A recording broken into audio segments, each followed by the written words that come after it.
The morning light filtered through stained glass, casting jewel-toned shadows across the empty church. I ran my finger along the last pew, checking for dust one final time. 6 a.m., and I'd already been here for an hour, making sure everything was perfect for Lisa's big day. Perfect. That word had defined our friendship for 20 years.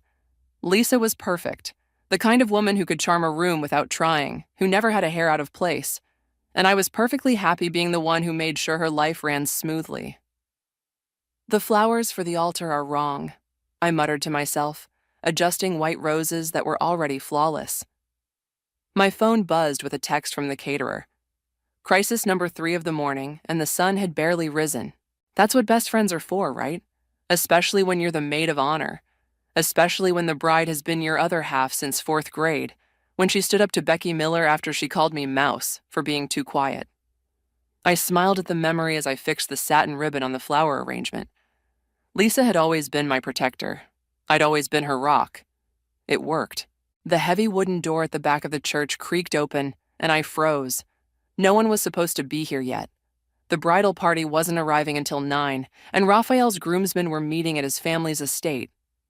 I'm telling you, it's all set. Lisa's voice echoed through the empty church. My first instinct was to call out, but something in her tone made me hesitate. I ducked behind a stone pillar instead. And you're sure he doesn't suspect anything? A man's voice, unfamiliar. Raphael, please, he's completely clueless. Thinks I'm his dream come true. Lisa laughed, but it wasn't her usual laugh. This one had edges, sharp enough to cut. And the prenup? Handled. My lawyer slipped in those amendments. Once we're married, I'll have access to the trust within 6 months. His family won't know what hit them. My heart hammered against my ribs so hard I was certain they could hear it. This couldn't be happening. Not Lisa. Not to Raphael, who looked at her like she hung the moon, who had spent weeks designing her engagement ring because nothing in the stores was special enough for her. What about Maria? The man asked. My blood went cold at the sound of my name. What about her? Lisa's voice was dismissive. Maria's harmless, loyal to a fault. She'd never believe I could do something like this, even if someone told her directly. The bouquet I'd been clutching fell from my hands. A single petal detached, drifting to the floor like a tear. She's been useful, though, Lisa continued. Knows everything about Raphael's family. Tells me every little detail, thinking she's helping with wedding planning. It's almost too easy. I pressed my hand against my mouth to keep from making a sound. Every conversation we'd had over the past year replayed in my mind. All those questions about Raphael's family business, his inheritance, his relationship with his parents. I'd answered everything, thinking I was helping my best friend connect with her future in-laws. I'd been her unwitting accomplice. And after? The man asked. A year, maybe 2, long enough to secure the money, then a heartbreaking divorce. Poor Lisa, whose husband became distant and cold. She laughed again. I've already started documenting our problems. A few strategic texts I've sent myself from his phone while he was sleeping. Some concerning emails I've drafted from his account. My stomach lurched. I'd held Lisa's hair back when she had food poisoning in college. I'd stayed up all night when her dad died. I'd been the one she called sobbing when she thought Raphael was going to break up with her 6 months ago. Had any of it been real? You're brilliant, you know that? The man's voice was closer now. I know, Lisa replied, and I could hear the smile in her voice. Let's get out of here before someone shows up. I need to play the nervous bride for a few more hours. Their footsteps retreated, the heavy door closing behind them. I slid down the pillar until I hit the floor, my bridesmaid dress pooling around me like spilled wine. What do you do when the person you trust most in the world turns out to be someone you never knew at all? My phone lit up with a text. Lisa, where are you? I'm heading to the bridal suite early. Need my best friend. I stared at those words, best friend, until they blurred. The church door opened again. I scrambled to my feet, wiping tears I hadn't realized were falling. Lisa stood in the doorway, radiant in casual clothes, her wedding dress waiting at the venue. Maria, what are you doing here so early?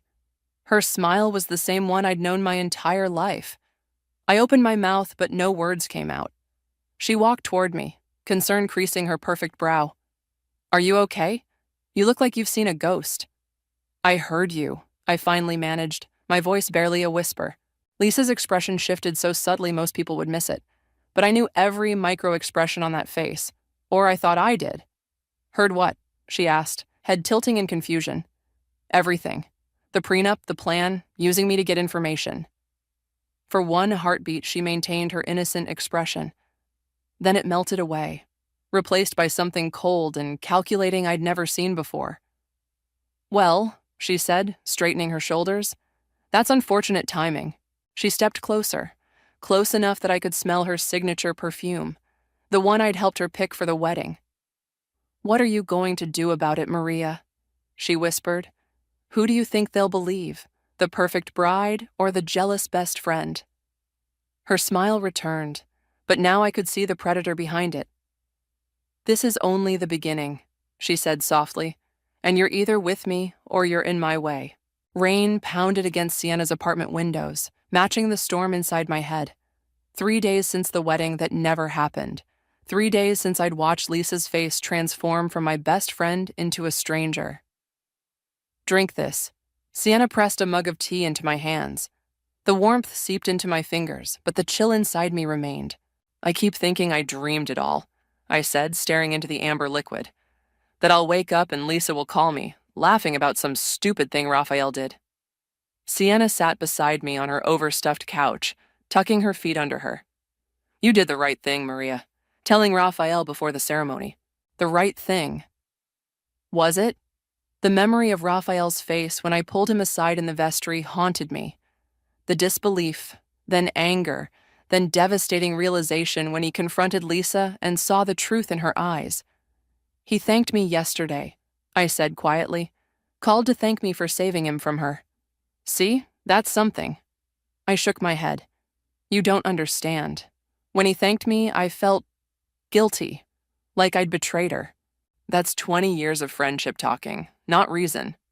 Sienna reached for my hand. Lisa was using you, using him. She doesn't deserve your loyalty. My phone buzzed on the coffee table. Unknown number. I let it go to voicemail. She hasn't tried to contact you? Sienna asked. Not since she screamed that I'd ruined her life in front of the entire wedding party. I attempted a smile but failed.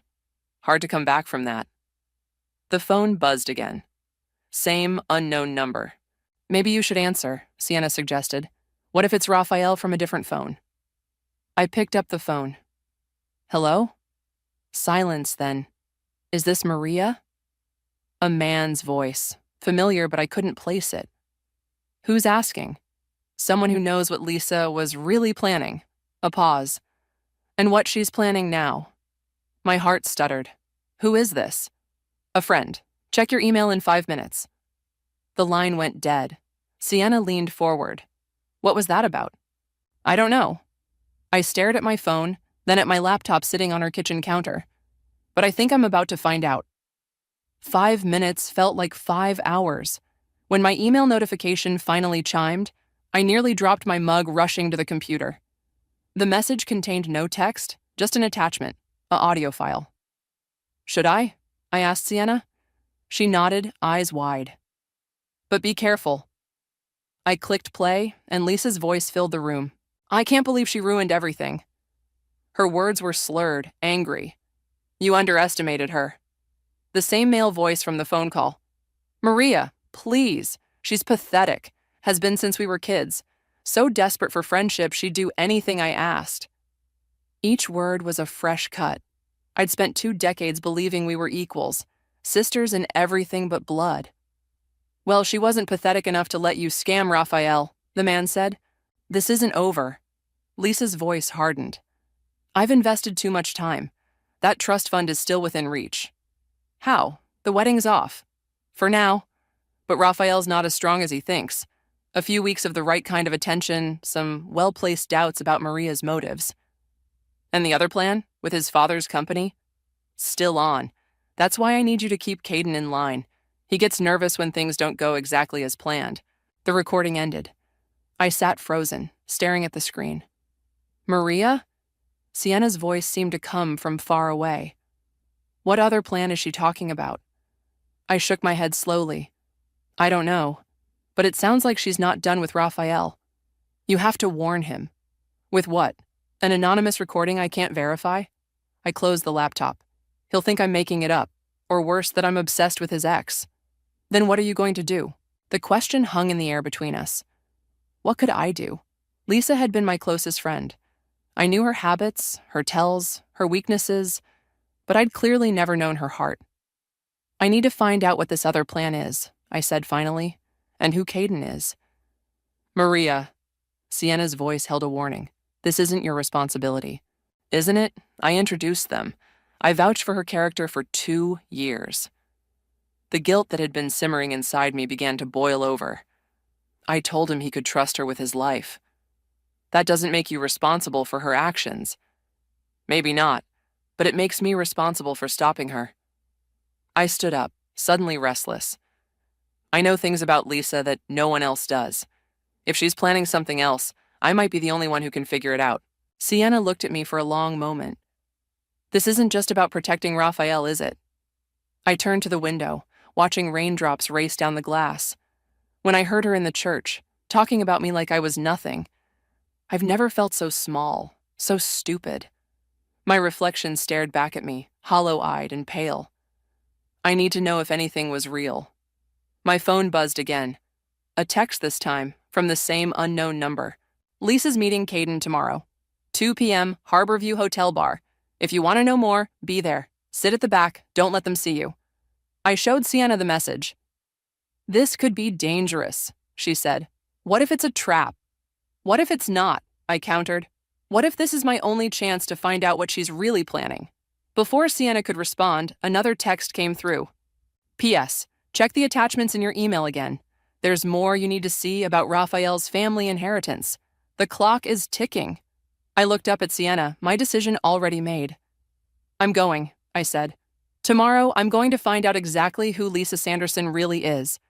My hands trembled as I opened my laptop, the wedding planning spreadsheet still mocking me from the desktop. I'd organized everything, the flowers, the catering, the seating chart that took 3 weeks to perfect, all for a ceremony that ended in chaos and tears. I clicked on my email, heart pounding as I downloaded the new attachments. Legal documents filled my screen, dense with terminology I barely understood, but certain phrases jumped out at me. Olsen Family Trust, disbursement conditions, majority shareholder vote. I scrolled through page after page until I found it, a highlighted section about Raphael's inheritance. According to the document, he was set to receive controlling interest in his family's company on his 30th birthday, just 6 months away, or immediately upon his marriage, whichever came first. The pieces clicked together with sickening clarity. Lisa hadn't just been after money. She'd been after power. My phone rang, startling me. Raphael's name flashed on the screen. Hey, I answered, trying to sound normal. Maria. His voice was rough, like he hadn't slept. Sorry to call so early. I glanced at the clock, 6:47 a.m. I hadn't slept either. It's fine. How are you holding up? A bitter laugh. About as well as you'd expect. Listen, I need to ask you something. I tensed. Okay. Did Lisa ever mention someone named Caden to you? My breath caught. Caden? No. Why? My father's security team found some concerning communications. Apparently, Lisa's been in contact with someone by that name for months. They think he might be connected to a competitor trying to gain access to our company. I closed my eyes, the confirmation of my fears washing over me. Raphael, there's something I need to tell you.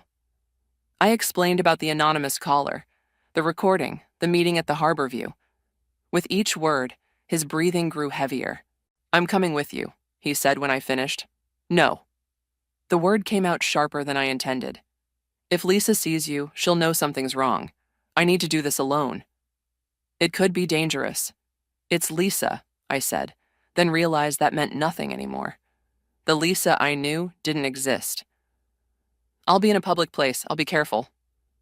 Silence stretched between us. There's something else, I added. I received documents about your family trust, about your inheritance. What? How? The same anonymous source. Raphael, I think Lisa was after controlling interest in your family's company. The documents say you get it when you turn 30 or when you marry. His curse was soft but vehement. That explains why she was pushing so hard to move the wedding date up. "I'm so sorry," I whispered. "I should have seen through her." "Don't." His voice softened. "You're the reason I'm not married to her right now. You saved me, Maria." The words should have comforted me. Instead, they felt like another weight on my shoulders. I hadn't saved him because I was smart or perceptive. I'd saved him by accident. "I'll call you after the meeting tomorrow," I promised. After hanging up, I stared at the wedding spreadsheets still open on my desktop. With sudden fury, I selected them all and hit delete. Watching them disappear felt like lancing a wound. Painful, but necessary. The Harborview Hotel bar was all gleaming wood and soft jazz, the kind of place where business deals happened over $18 cocktails. I arrived 30 minutes early, choosing a corner table partially hidden by a large potted plant. Perfect for observation, just as my anonymous guide had suggested. I ordered a club soda and tried to look like I belonged, though my heart was hammering so loud I was sure everyone could hear it. The bartender gave me a curious look as he delivered my drink. "Waiting for someone?" he asked. I nodded, not trusting my voice. "Lucky guy," he said with a wink before moving on to other customers. I almost laughed. There was nothing lucky about any of this. At 1:55, the door opened, and Lisa walked in. My stomach clenched at the sight of her. Immaculate as always in a fitted black dress, her hair swept into a perfect updo. She scanned the room with the confidence of someone who knew their worth down to the penny. I shrank further into my corner, grateful for the plant's broad leaves. Lisa took a seat at the bar, ordered something clear with lime, and checked her watch. At exactly 2, a man entered, tall with dark hair and the kind of looks that drew attention. He spotted Lisa immediately and joined her, leaning in to kiss her cheek with familiar ease. Caden. Had to be. I pulled out my phone and, pretending to check messages, snapped several photos of them together. Their body language screamed intimacy, the way she touched his arm, the way he leaned into her space. Still salvageable. I caught fragments of their conversation as a nearby table emptied. "Raphael is vulnerable right now." "His father's suspicious," Caden replied. "The security team—" Lisa laughed, the sound sending chills down my spine. It was her real laugh, the one I thought had been reserved for moments of genuine joy between us. "His father's old and paranoid, and Raphael—" She leaned closer to Caden. "Raphael still has a weakness." "What's that?" Lisa's smile was predatory. "Maria, he trusts her completely, and she's so predictably noble." My hands went cold. What was she implying? "You think you can still use her?" Caden sounded skeptical. "I think she'll be exactly where I need her to be, just like always." They lowered their voices again, heads close together over what looked like documents. I strained to hear more, but the ambient noise of the bar drowned them out. After what felt like hours, but was probably 20 minutes, they gathered their things. Lisa kissed Caden deeply before they parted ways. She toward the lobby, he toward the side exit. I waited until they were both gone before exhaling fully. My hands shook as I gathered my purse. Whatever Lisa was planning, it involved me somehow. And Raphael. As I stood to leave, my phone buzzed with a text from the unknown number. "Now you see. Check your email again.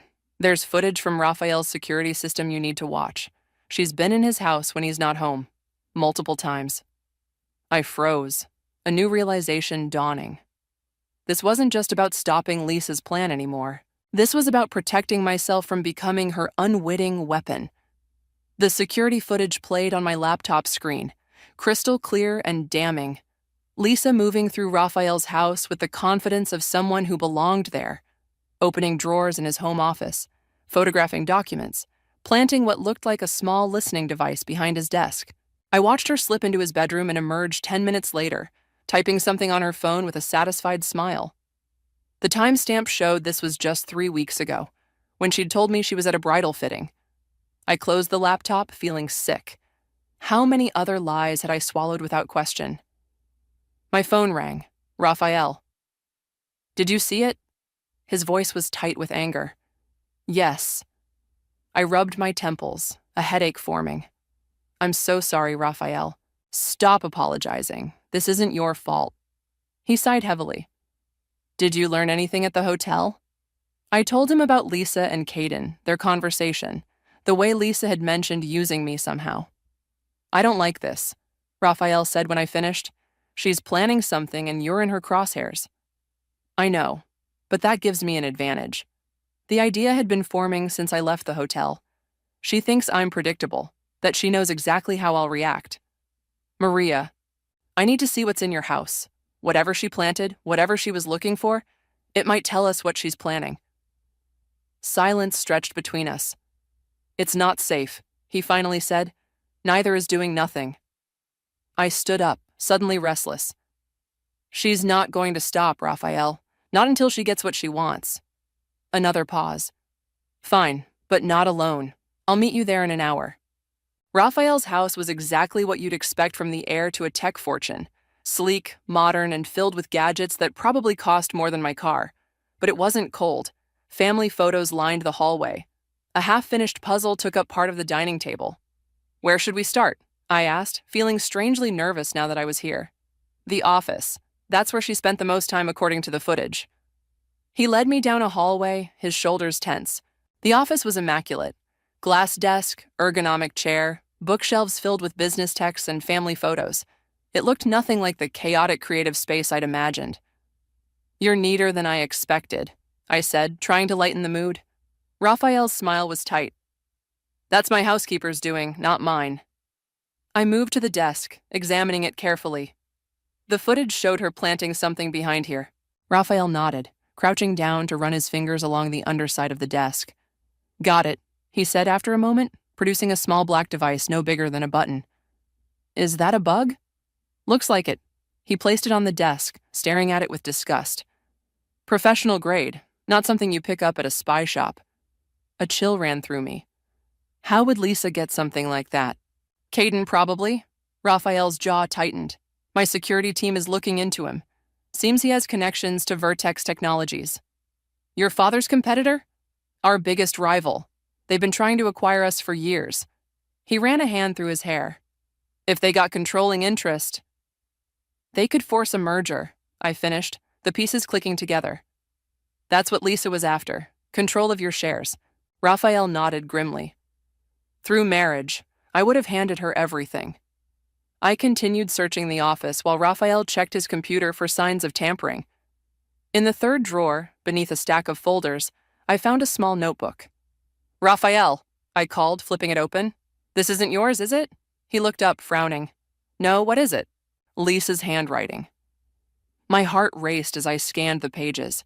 Notes about Raphael's schedule, his passwords, details about his family's business holdings, and most disturbing, notes about me. Maria, too trusting. Use her connection to R's family.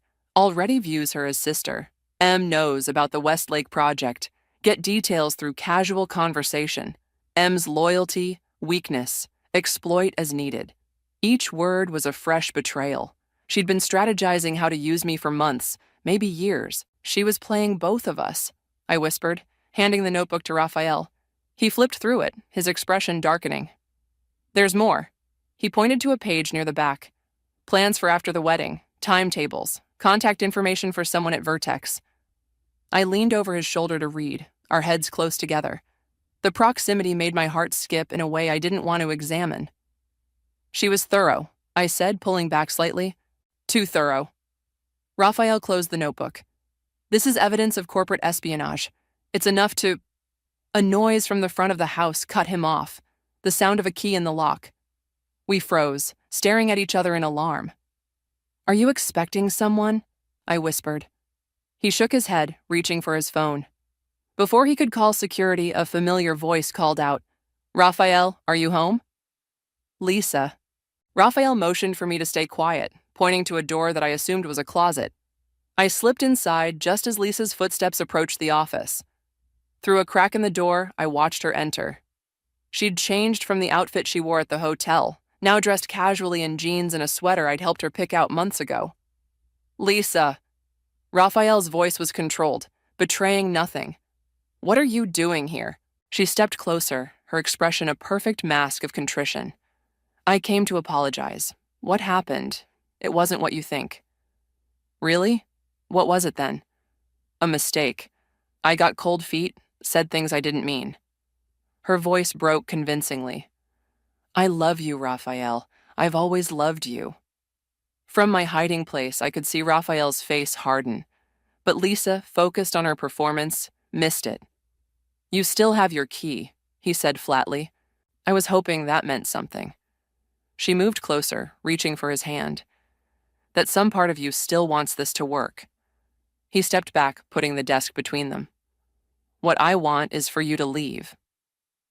Lisa's expression shifted, the mask slipping for just a second. Her eyes darted to the desk, where the listening device and notebook lay in plain view. What's that? She asked, her voice suddenly sharp. Before Raphael could answer, I stepped out of the closet.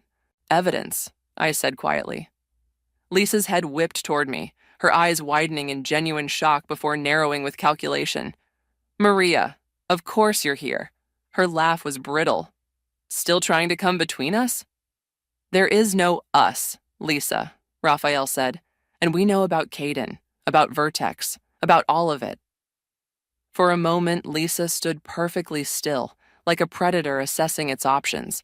Then her posture changed, softened. You don't understand, she said, her eyes filling with tears that looked remarkably real. Caden threatened me. He said if I didn't help him, he'd hurt my family. I was trying to protect everyone. The performance was flawless. If I hadn't heard her at the hotel, seen the footage, read her notes, I might have believed her. Stop lying, I said, my voice steadier than I felt. It's over, Lisa. Her gaze locked with mine, and in that moment, the pretense vanished. What remained was cold, calculating fury. You have no idea what you've done, she said softly. This isn't over.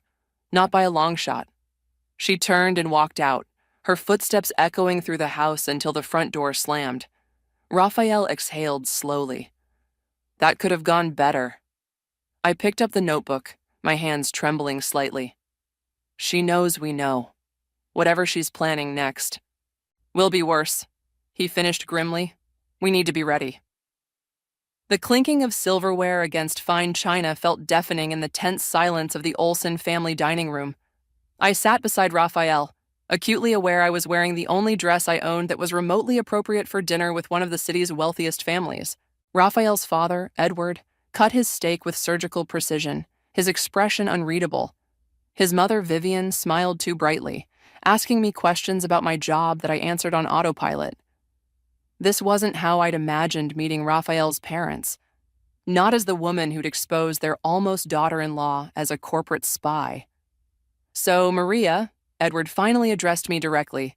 Raphael tells me you've known Lisa for most of your life. I set down my fork. Yes, since we were 9. And you never suspected anything unusual about her intentions? The question hung in the air like a guillotine blade. Dad, Raphael warned. It's a fair question, Edward insisted. If this woman was plotting corporate espionage for years, there must have been signs. Heat crept up my neck. There were probably dozens of signs. I missed them all. Because you trusted her, Vivian said gently. Because I wanted to believe the best of her, I corrected. There's a difference. Edward studied me, his gaze clinical. And now? What do you want from all this? I don't want anything, I said, meeting his eyes. I'm trying to help clean up a mess I unknowingly helped create. By attending a family dinner, his skepticism was palpable. By discussing our next steps, Raphael interjected. Maria found Lisa's notebook. She overheard her with Caden. She's been crucial to understanding what we're up against. Edward's expression softened marginally. Yes, the notebook. My security team was quite interested in that. He turned back to me. You realize this situation is escalated beyond a personal betrayal? Vertex Technologies has been trying to acquire our company for years. With the information Lisa gathered, they could potentially force a hostile takeover. My stomach tightened. I understand. Do you? Edward leaned forward. Because my son seems to trust you implicitly, and given recent events, I find myself questioning his judgment. Dad, that's enough, Raphael snapped. No, it's okay, I said, placing my hand briefly on Raphael's arm. Your father's concern is valid. I turned back to Edward. I've spent the past week questioning every interaction I've ever had with Lisa, every confidence I shared, every time I vouched for her character. I understand your skepticism better than anyone." A heavy silence fell over the table. "Well," Vivian said brightly, "who's ready for dessert?" Later, Raphael and I stood on the terrace overlooking the manicured garden, the night air cool against my skin. "I'm sorry about my father," he said, leaning against the stone balustrade. "Don't be. He's protecting his family and his company." I wrapped my arms around myself. "I'd be suspicious of me too." Raphael turned to face me. "But I'm not. Suspicious, I mean. Maybe you should be." The words slipped out before I could stop them. "I didn't see through Lisa for 20 years, Raphael. What does that say about my judgment?" "It says you're loyal, that you see the best in people." He stepped closer. "Those aren't flaws, Maria." Something in his voice made me look up. The intensity in his eyes caught me off guard. "The board meeting is tomorrow," he said, changing the subject. "My father wants to discuss countermeasures against Vertex. What can I do to help?" "Actually, there's someone I want you to meet. My father's lawyer, Zechariah. He's been looking into Lisa's background, and he has questions only you might be able to answer." I nodded, though anxiety fluttered in my chest. "Of course." Raphael's phone buzzed. He glanced at it, frowning. "It's Zechariah now, actually. He says it's urgent." He answered, putting the call on speaker. "Raphael," a deep voice said without preamble, "we have a situation. Lisa just filed a restraining order against Maria." "What?" I gasped. "She's claiming harassment, stalking, and threatening behavior. Says Maria has been obsessed with you for years and orchestrated this whole situation out of jealousy." My knees weakened. I gripped the balustrade for support. "That's absurd," Raphael said. "We have evidence. Evidence you obtained illegally, according to her filing." Zechariah cut in. "She claims Maria broke into your house and planted the notebook." "I was with Maria the entire time," Raphael protested, "which she's spinning as proof of your affair. She's painting herself as the victim of a conspiracy between you two." The world seemed to tilt beneath my feet. "This can't be happening."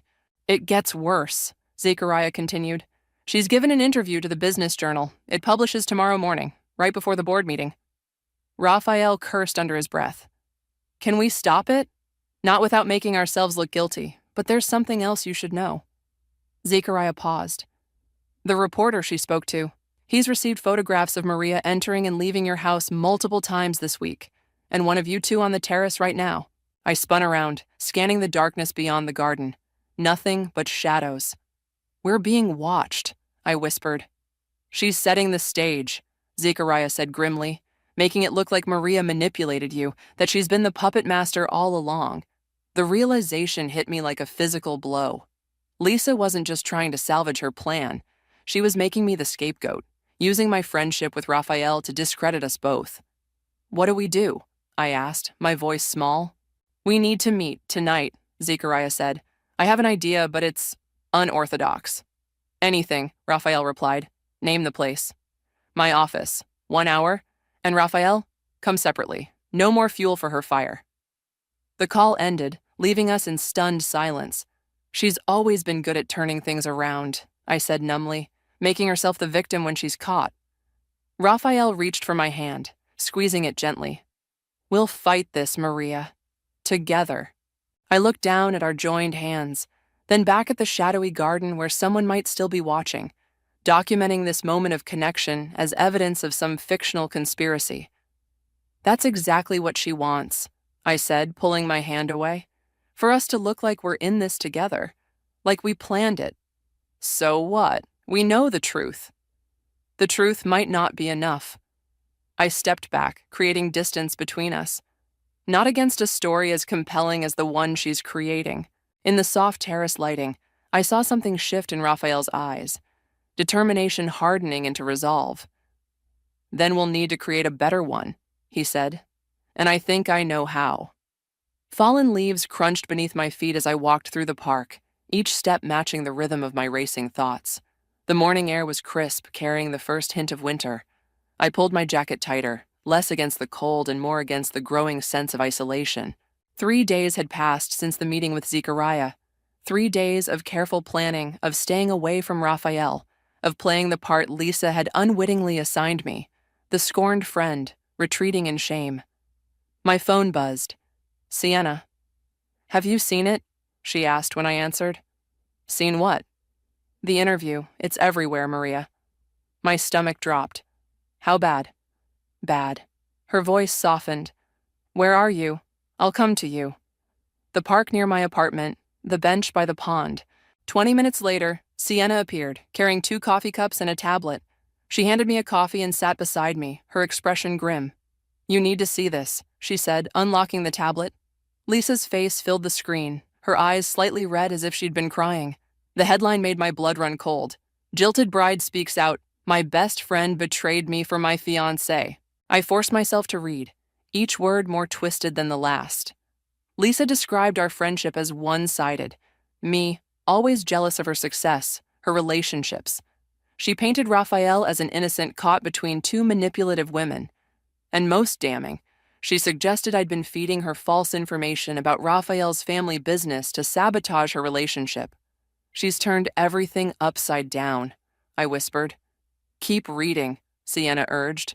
Near the end, Lisa expressed concern for Raphael, suggesting he was being manipulated by me and his father's paranoid fears about corporate espionage.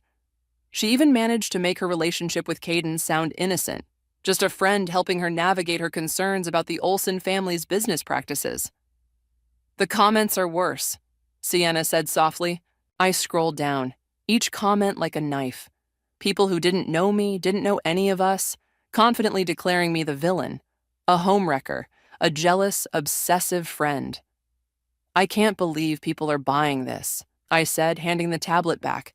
People love a scandal, and Lisa's story hits all the right notes. Betrayal, jealousy, corporate intrigue. Sienna squeezed my hand. But it doesn't matter what they think. What matters is the truth. Does it? I stared at the pond where ducks glided across the surface, unconcerned with human drama. Lisa's winning. Again, just like she always has. This isn't like you, Maria. You don't give up. Maybe that's the problem. Maybe I should have given up on Lisa years ago, the first time I realized our friendship wasn't equal. I took a sip of coffee, welcoming the bitter warmth. Did I ever tell you about my 16th birthday? Sienna shook her head. Lisa threw me a surprise party, invited everyone from school, decorated my parents' basement. It was perfect. I smiled at the memory. Except halfway through, I overheard her telling someone she only did it because her crush would be impressed by her generosity.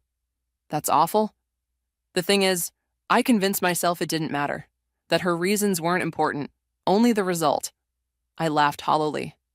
I've been doing that our entire friendship, making excuses for her, ignoring the signs. And now? Now I'm done making excuses. I stood up, suddenly restless. Zechariah has a plan. It's risky, but it might be our only chance to expose Lisa and Caden before the Olsen Company board votes tomorrow. What kind of plan? Before I could answer, my phone rang. Unknown number. Hello? I answered cautiously. Maria. A male voice, vaguely familiar. It's Caden. My heart stuttered. I put the phone on speaker so Sienna could hear. What do you want? I asked, trying to keep my voice steady. To meet, just you and me. Why would I do that? Because I have information about Lisa that you need. He paused. And because I'm not as loyal to her as she thinks. I exchanged a glance with Sienna, who mouthed trap silently. How do I know this isn't a setup? I demanded. You don't. His voice was calm. But ask yourself this. Who has more to lose if the truth comes out? You or Lisa? I thought of Zechariah's plan. Complicated, dependent on timing and evidence we weren't sure existed. When and where? I finally asked. 1 hour. The boathouse at Lakeside Park. That's isolated, I protested. It's public enough to be safe, private enough to talk freely. He sounded impatient. 1 hour, Maria. Come alone or don't come at all. The call ended. You can't seriously be considering this, Sienna said. What choice do I have? Zechariah's plan might not work. This could be our backup. Or it could be Lisa's trap to make you look even worse. Sienna grabbed my arm. Think about it. You meet Caden in secret, someone takes pictures. Suddenly you're conspiring with Lisa's innocent friend against her. She was right. It was exactly the kind of setup Lisa would orchestrate. Then what do I do? I asked, frustration building. Wait for Zechariah's plan and hope it works? Hope the board believes Raphael over Lisa? Hope the truth magically comes out? No. Sienna's expression hardened with resolve. We spring their trap, but on our terms. The boathouse stood at the edge of the lake, its weathered wood blending with the autumn landscape. I approached slowly, every sense on high alert. According to our hastily revised plan, Sienna was positioned nearby with her camera, ready to document whatever happened. Caden was waiting inside, leaning against a stack of canoes. He straightened when he saw me. "You came," he said, sounding genuinely surprised. "I want to know what you know about Lisa." He studied me for a moment. "You're nothing like she described." "And how did she describe me?" "Naive, easily manipulated, blindly loyal." He shrugged. "But you figured her out. That took courage." "It took me 20 years too long," I countered. "What do you want, Caden?" "To make a deal." He stepped closer. "Lisa's plan is falling apart. Vertex is getting nervous. They're looking for someone to blame when this all goes south. And you don't want it to be you." He smiled thinly. "Smart girl. What kind of deal?" "Information for immunity. I tell you everything.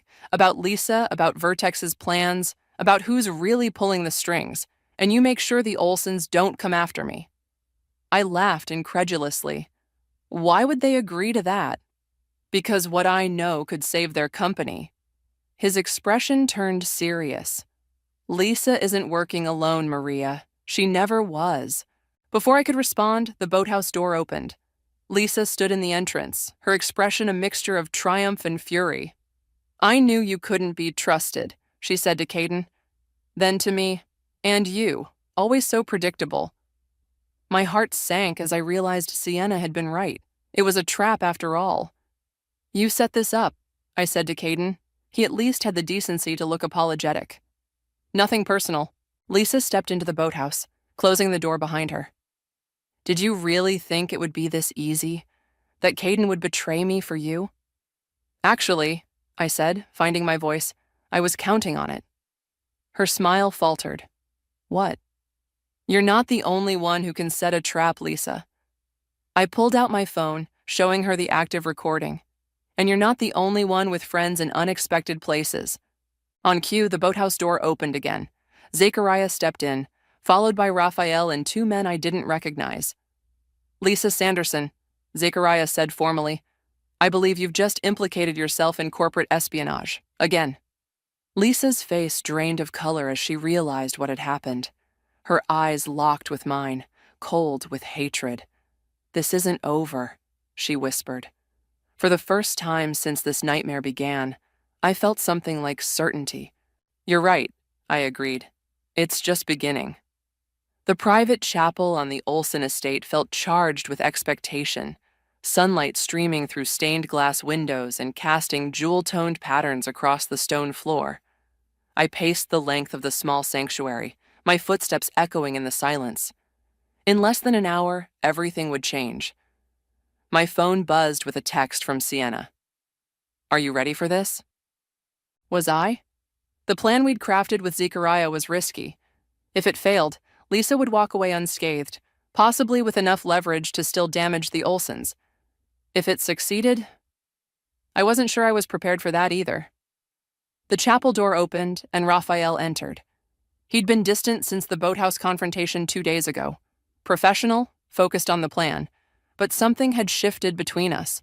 "Everything's set," he said, stopping a careful distance away. "Zechariah has the documents ready. My father's board members are arriving now." I nodded, unable to find words. "You don't have to do this," Raphael added softly. "We have enough evidence from the boathouse recording. You could walk away." "No." I met his eyes. "I need to see this through." For 20 years, Lisa made me believe I was lucky to have her friendship, that I was the taker, and she was the giver. My voice strengthened. "I need to be there when she finally faces the truth." Raphael studied me for a long moment. "You're not who I thought you were when we first met." "Is that good or bad?" "Good." A small smile touched his lips. "Definitely good." Before I could respond, the door opened again. Zechariah entered, his expression grave. "It's time," he said. "Lisa's arrived with her lawyer." My stomach tightened. This was it. "Remember," Zechariah continued, "let me lead the conversation. Say nothing until I give you the signal." I took a deep breath and followed them out of the chapel, across the manicured grounds to the main house. With each step, memories of Lisa flooded my mind. Childhood secrets shared, teenage heartbreaks soothed, adult milestones celebrated. 20 years of friendship built on a foundation I now realized had always been cracked. The Olsen family's formal sitting room had been transformed into something resembling a courtroom. Edward sat at the head of a long table, flanked by stern-faced board members. Lisa was already seated on one side, a sharp-suited lawyer beside her. She didn't look up when we entered. Zechariah directed me to a seat directly across from Lisa. As I sat down, she finally raised her eyes to mine. No remorse, no shame, only cold calculation. "Thank you all for coming," Edward began. "We're here to address serious allegations regarding corporate espionage targeting Olsen Technologies." Lisa's lawyer leaned forward. "My client has made it clear that these allegations are false, manufactured by Ms. Reyes out of jealousy and obsession. That's why we've gathered evidence beyond Ms. Reyes's testimony," Zechariah replied smoothly. He placed a folder on the table. Financial records showing payments from Vertex Technologies to an offshore account linked to Ms. Sanderson. Communications between Ms. Sanderson and Vertex executives dating back 18 months. And most damning, he paused for effect, testimony from Caden Watson, detailing the entire operation. Lisa's composure cracked. Caden would never. "Mr. Watson reached an immunity agreement with federal investigators yesterday," Zechariah interrupted, "in exchange for his full cooperation." The room fell silent as the implications sank in. This wasn't just about corporate espionage anymore. This was federal territory. Lisa's lawyer whispered urgently in her ear. Her face paled. "Before we proceed," Zechariah continued, "Ms. Reyes has requested an opportunity to address Ms. Sanderson directly." This was my cue, the moment we'd planned for. I stood slowly, my legs steadier than I expected. "Lisa," I began, my voice clear in the hushed room. "For 20 years, I believed you were my best friend. I trusted you with everything. My secrets, my insecurities, my loyalty." Lisa's expression hardened. "Save the dramatics, Maria. We both know this is about Raphael." "No," I said firmly. "This has never been about Raphael.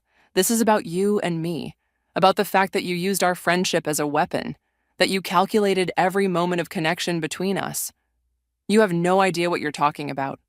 Don't I?" I reached into my bag and pulled out a small worn journal. Lisa's eyes widened in recognition. "Your diary from senior year. The one you lost at my house. The one where you wrote about befriending the quiet, desperate girl because her father worked for the university admissions office." Murmurs rippled through the room. Lisa's lawyer placed a restraining hand on her arm. "You kept that all these years?" Lisa asked, her voice barely audible. "I found it when I was cleaning out my childhood bedroom last week. I was going to return it to you." I laughed softly. "I thought it might have sentimental value."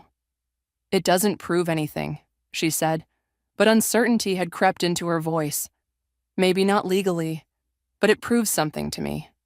I opened the journal to a marked page. "You wrote, 'Maria is so pathetically grateful for attention that she'll do anything I ask. It's almost too easy.'" The words hung in the air between us. For the first time since this began, I saw genuine emotion in Lisa's eyes. Not remorse, but fear. Fear that her carefully constructed image was crumbling. "We were teenagers," she said dismissively. "Everyone's cruel at that age. But most people grow out of it." I closed the journal. "You just got better at hiding it." I turned to address the room. "I'm not here for revenge.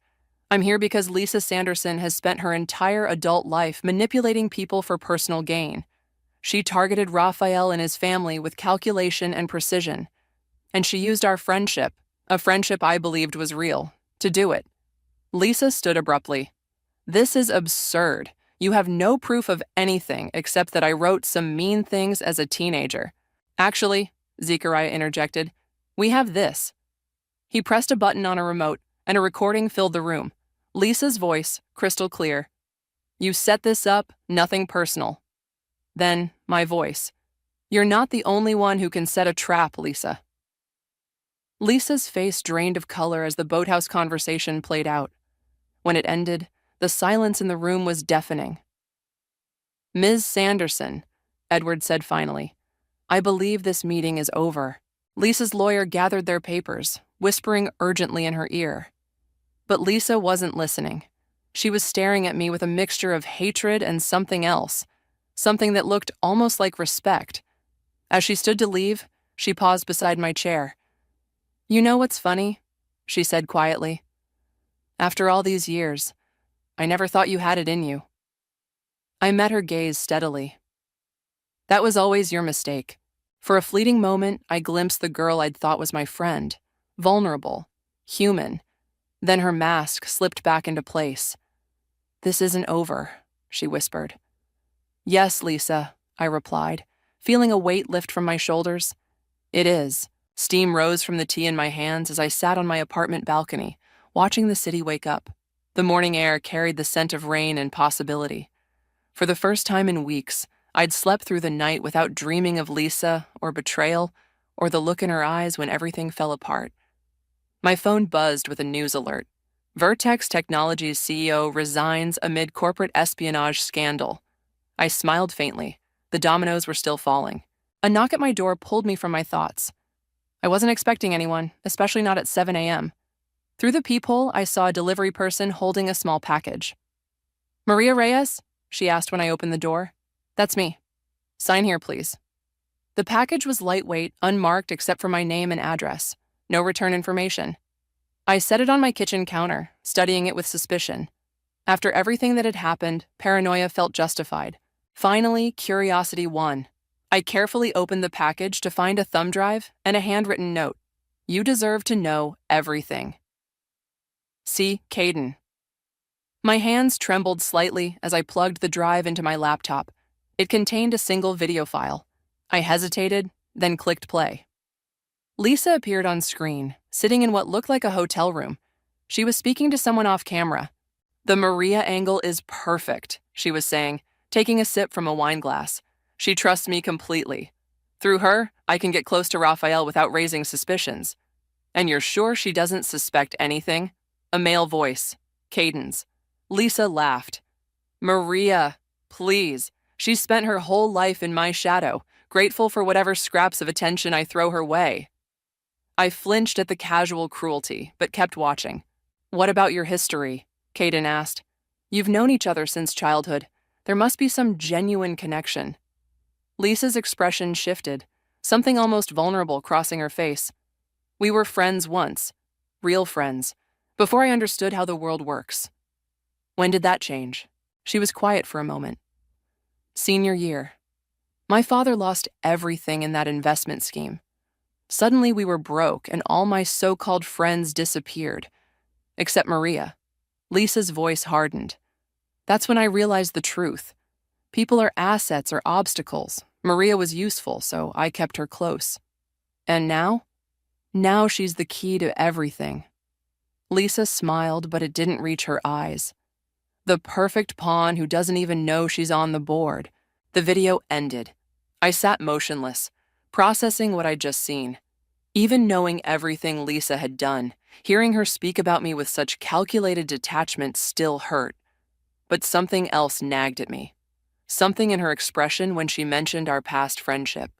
A flicker of regret? My doorbell rang again. This time, Raphael stood in the hallway, holding coffee in a paper bag that smelled like cinnamon. Peace offering, he said, holding them up. I thought you might need breakfast after yesterday. I let him in, grateful for the distraction. Have you seen the news? About Vertex? Yes. My father's ecstatic. He set the coffee on my counter, noticing my laptop. What's that? A gift from Caden. Apparently he's still trying to secure his immunity deal. Raphael's expression darkened. More evidence against Lisa? In a way. I closed the laptop. It doesn't matter anymore, doesn't it? He studied me carefully. You still care about her. I care about who I thought she was. I took a sip of the coffee he'd brought. There's a difference. We moved to the balcony. The city spread before us like a promise. For a while, we sat in comfortable silence. What happens now? I finally asked. Legally, Lisa's facing federal charges. Caden too, probably, despite his cooperation. Raphael shrugged. My family's company is safe. The board voted unanimously to implement new security protocols. That's not what I meant. He smiled slightly. I know. Another silence stretched between us, filled with unspoken possibilities. I'm selling my wedding planning business, I said suddenly. Raphael looked surprised. Why? You're good at it. I was good at it because I lived for other people's happiness, making their dreams come true because I didn't have any of my own. I turned to face him. I don't want to do that anymore. What do you want, Maria? The question hung in the air between us. 6 weeks ago, I wouldn't have had an answer. My entire identity had been wrapped up in being Lisa's loyal friend, in being needed, in being useful. I want to find out who I am without Lisa's shadow over me, I said finally. I want to trust my own judgment again. I hesitated, then continued more firmly. I want to build connections that are real, not convenient, not useful, just real. Raphael nodded slowly. That sounds like a good place to start. My phone chimed with a text. I expected Sienna or Zechariah, but the number was unfamiliar. I meant what I said. It's not over. But maybe not in the way you think. When you're ready to hear the whole truth, not just Caden's version, you know where to find me. L. I stared at the message, a complex emotion rising in my chest. Not quite anger, not quite curiosity. Something in between. Lisa? Raphael asked, reading my expression. Yes. What does she want? I put the phone down without replying. It doesn't matter right now. And for the first time, I meant it. Whatever game Lisa was still playing, whatever truth she claimed to have, it could wait. I had spent 20 years revolving around her son. Now it was time to find my own light. You know what the strangest part is? I said, watching a pair of birds soar between buildings. In trying to destroy me, Lisa accidentally set me free. Raphael's hand found mine on the balcony railing, warm and steady. Not a promise, not yet, but a possibility. And for now, that was enough.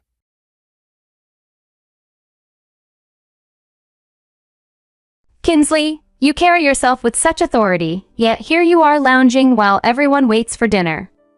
Don't even think about resting without my say-so. Suddenly, my cheeks felt wet. Mason had splashed water on me. Alone with my husband in our bedroom, he felt free to do as he wished. Fortunately, it was August, and the water wasn't ice cold, but the real concern was my pregnancy. I was 6 months along. What if it had harmed me? His actions were indefensible, and anger surged within me. However, I remained composed and prepared my response. So, a wife must seek her husband's permission for everything? Did you seek approval when you decided to have an affair? Mason's face twitched at the mention of the affair. His reaction was just as I anticipated, and I couldn't help but smirk defiantly. Today was supposed to be a day for a serious conversation, but now I was determined to confront him more directly. Mason, I know all about your foolishness and deceit. You're going to realize the full extent of your actions, I said, my gaze piercing. Mason defensively shot back. An affair, Kinsley? You're imagining things. Don't spread nonsense. It's embarrassing. Why not focus on your chores instead? His dismissive tone infuriated me further. Just as he was about to leave and rejoin the family, Miles, his elder brother, stepped in, blocking his way. Mason, what's going on here? He demanded. Nothing, brother. Why are you in my wife's room? Mason stammered, his composure slipping as fear flickered across his face. Miles's expression was stern and foreboding. Mason, did you throw water on her? Is that what happened? Quickly, Mason tried to brush it off. She just spilled water on herself. It's nothing serious. Don't make a big deal out of it. He shot me a warning look, signaling me to keep silent. Normally, I might have stayed quiet, but today, bolstered by Miles's presence, I felt a surge of courage to speak the truth. Today felt different. Determined to protect the well-being of the child growing inside me, I resolved never to cower to Mason again. He seemed to sense a shift in my attitude, but by then it was far too late. With a composed gesture, I pointed to a corner of the room and revealed, "There's a hidden camera there. I've recorded everything you've done." The color drained from Mason's face as he heard these words.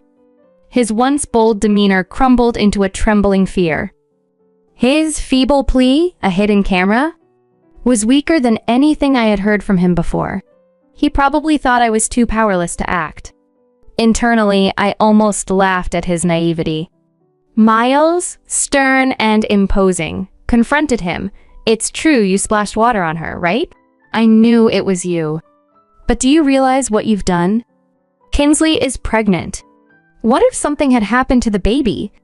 How would you answer for that?" Under the heavy weight of Miles's scrutiny, Mason could do nothing but lower his gaze, unable to speak. "You go silent when faced with the truth, you coward." "It looks like you need a harsh lesson," Miles declared. He grabbed Mason by his clothes and pulled him towards the living room. Mason resisted, but Miles was unyielding. "Hey, what are you doing?" "Stop it, you'll scare the relatives," Mason protested weakly. "This is all you're doing. Besides, the relatives are about to be truly shocked," Miles retorted. It seemed like the end for Mason, but this was merely the beginning. Steeled with resolve, I followed them into the living room. Upon our entrance, the relaxed chatter ceased. The scene was undeniably unusual. I was soaking wet, and Mason was being forcibly led by Miles. All eyes turned towards us, filled with curiosity and suspicion. Ignoring their stares, I walked directly to a woman in the room and made her stand. "Mason's wife can't sit without permission, right? Since you're also Mason's wife, you need to stand, Aiden." Eden, Miles's wife, was also revealed to be Mason's mistress, which sent shockwaves through the room. The relatives started murmuring, clearly shocked by the revelation. Eden herself was taken aback, but I continued unfazed. "I know all about Eden being Mason's mistress. I'm going to tell all the relatives about your affair." The room erupted into chaos, tension mounting dramatically. Yet Miles and I remained composed. We had already exposed that Eden was indeed Mason's mistress. "Mason, Eden, you must be ready for this. There's no hiding anymore," I stated firmly. The murmurs among the relatives grew louder, the moment of truth looming. Mason's face betrayed his anxiety over this unexpected turn of events as he desperately tried to deny the undeniable truth. "I have no idea what you're talking about." "I would never cheat," Mason protested, his words leaving the relatives in stunned silence. Their shock underscored the gravity of the situation. "Kinsley, are you okay? Here, use this to dry off. We can't have you catching a cold," my mother-in-law said gently, handing me a towel. Her small act of kindness provided a bit of comfort amidst the chaos. "Mason, what does she mean by affair? And why is Kinsley drenched? You didn't do this, did you?" she pressed.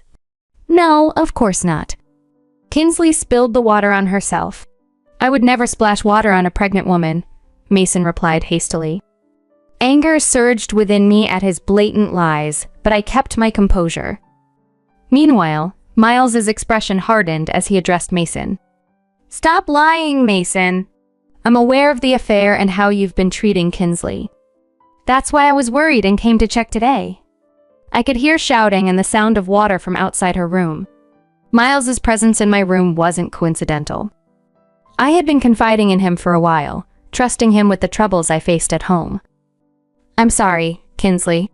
I didn't expect Mason to go as far as splashing water on you."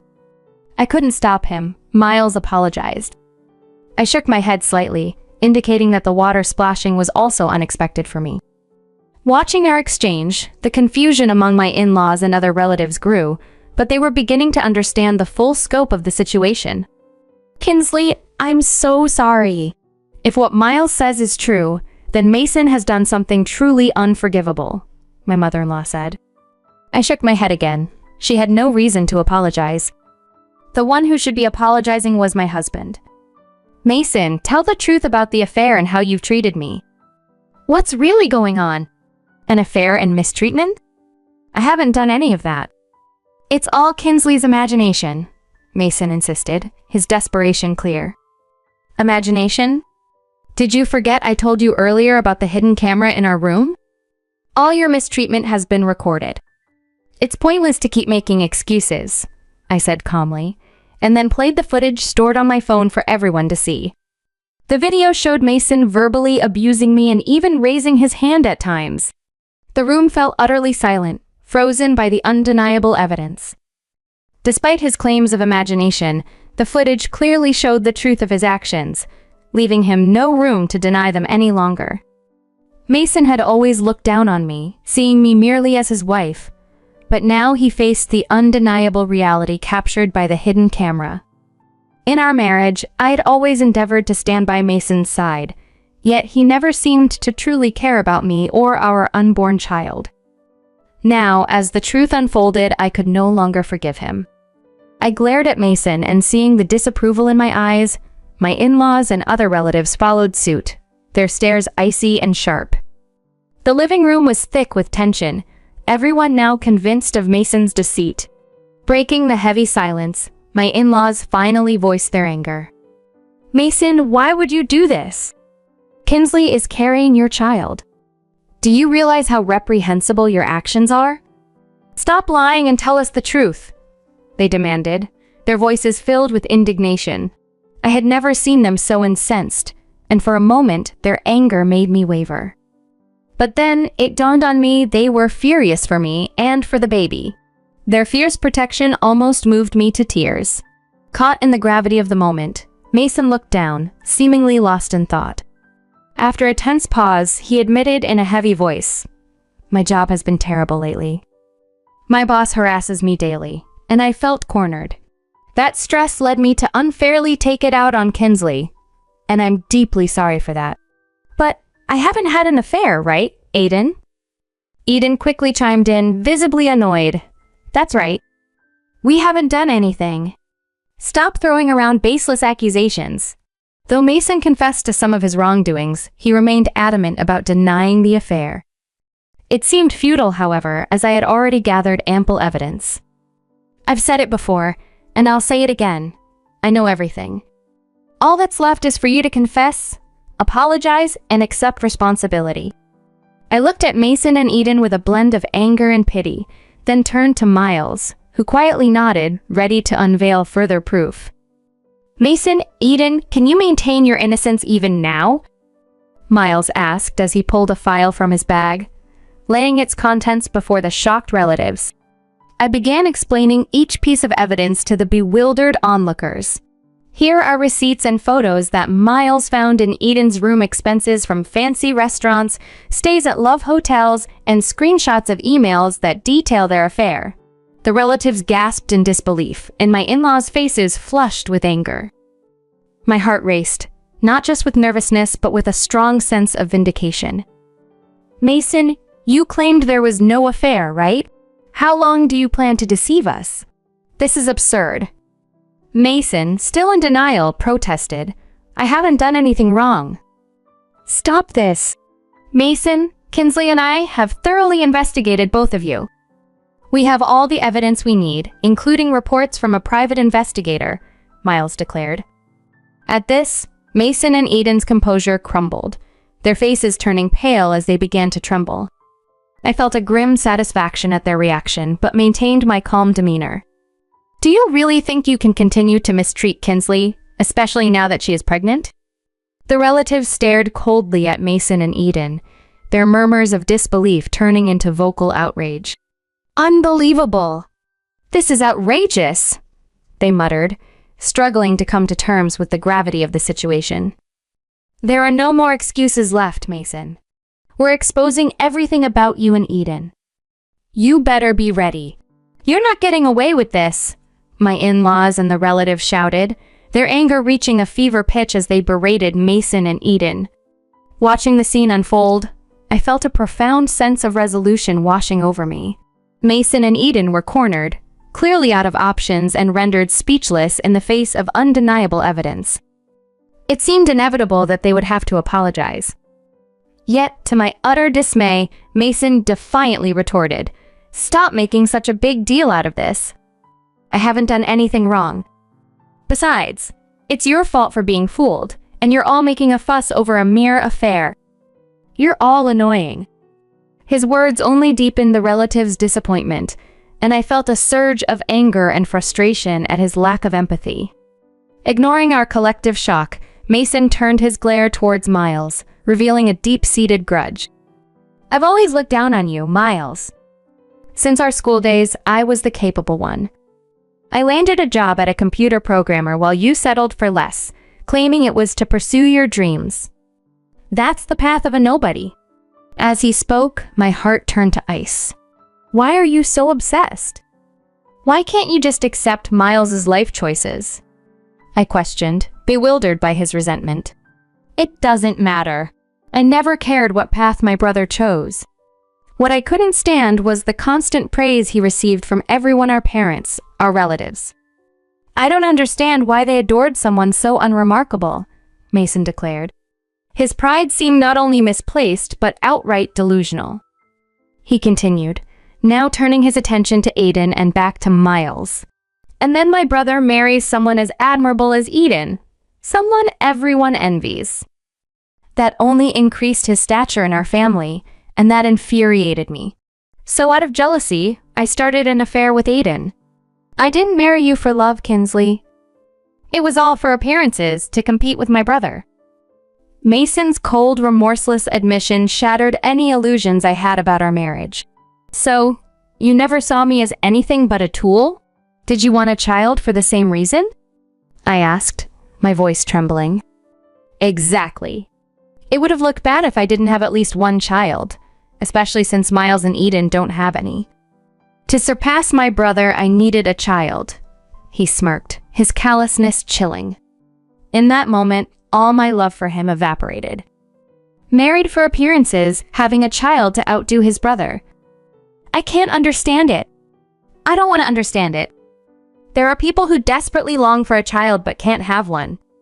Treating life so lightly is unforgivable, I said, a mix of disbelief and anger washing over me. "Did you mistreat me to drive me away so you could marry Eden? Is that it?" I demanded. "Exactly. The story about my boss harassing me was all a lie. I thought I could fool you easily. You're pretty sharp, Kinsley, but even though you found out, it doesn't change my plans. I'm going to leave you and start a new life," Mason replied coldly, a sneer crossing his face. At that moment, he was suddenly knocked to the floor. My father-in-law had pushed him down, straddling him with a face full of rage. My mother-in-law stood nearby in tears. "Mason, everything you're saying is wrong. What do you mean for appearances? What do you mean looking bad? Don't hurt the people who love you," he roared, the room echoing with his fury. As my father-in-law stood there, his fists clenched in anger, he shouted, "For such stupid reasons, you hurt the people who matter." His words provided me a brief sense of relief, yet Mason quickly snapped back. "My brother and Kinsley don't matter to me. And whose fault do you think this is? It's because you, my family, never properly appreciated me. I'm not the bad one here. It's your fault for being so easily deceived," Mason retorted, glaring fiercely at his father. Despite his fury, my father-in-law stood his ground, his disappointment in his son palpable. Before the situation could escalate further, my mother-in-law intervened, her voice breaking the tension. "Mason, you're truly disgraceful. A grown man only thinking of himself. Miles is respected because he's genuine and shows gratitude. Don't you understand that? I don't get it. He probably just manipulated everyone behind the scenes. But I don't care anymore. All that matters now is that I can marry Eden, so all of you are useless to me," Mason declared, looking down at us with cold, dismissive eyes. His words reignited my anger, but I held onto a sliver of control. With a firm resolve, I gave my husband a final warning. "You'll regret this one day. Not a chance. You'll be the one regretting divorcing me. Come on, Aiden, let's go. We're done with this family," Mason spat out. He grabbed Aiden's hand and stormed out of the house. Some relatives attempted to follow, but Mason and Aiden were too quick, leaving the room enveloped in a heavy silence. My mother-in-law collapsed onto a chair, overwhelmed, while my father-in-law sighed deeply.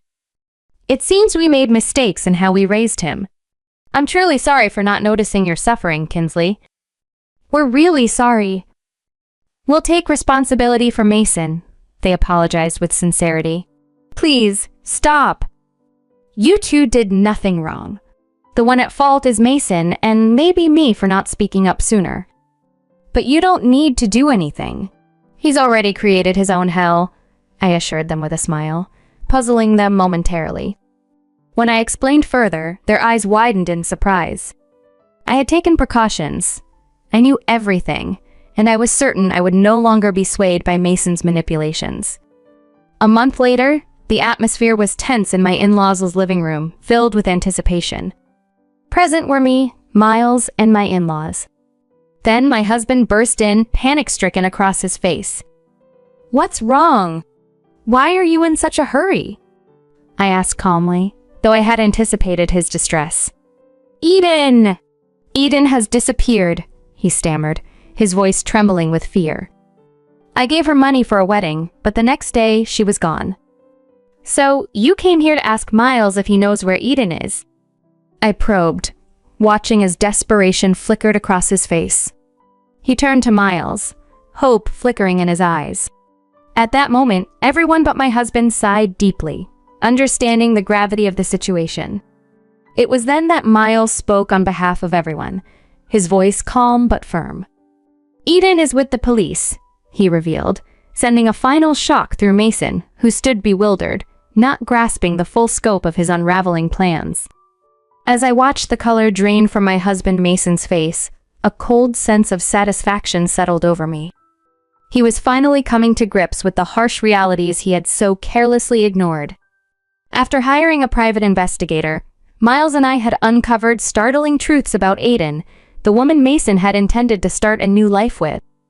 I need to tell you something about Aiden, I began, my voice steady, knowing the impact my words would have. She has been scamming multiple men out of their money. She was never obsessed with you, Mason. She needed the money for another man she was actually obsessed with. Miles, standing beside me, continued with the hard facts. We contacted the other men she deceived. They've all filed reports, and as a result, Eden has been taken into custody by the police.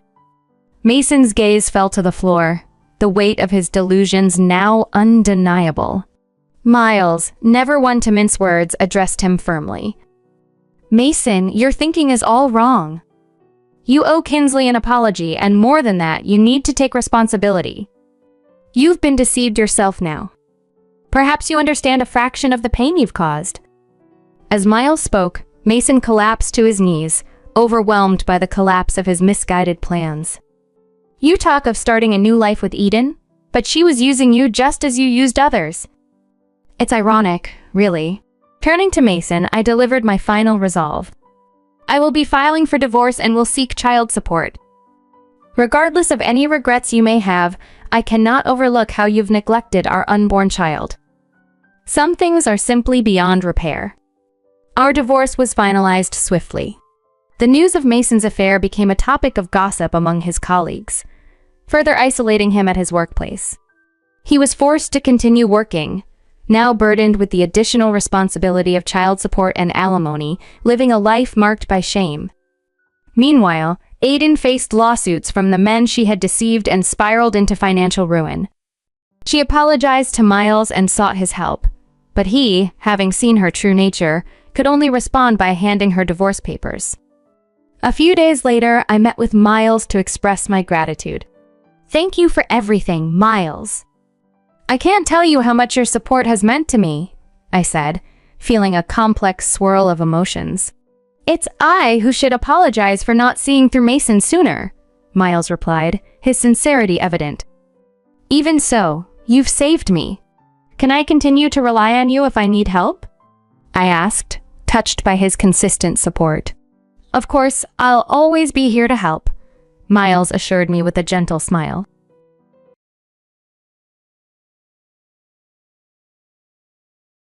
My name is Ruby, and I'd like to share with you a significant chapter of my life that involves difficult relationships with my in-laws and my husband.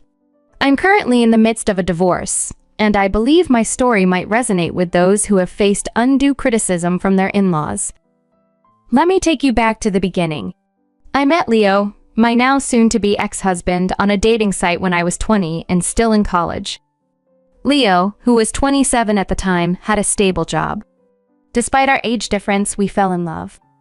I've always believed that love isn't about age or looks, so Leo being older was never an issue for me.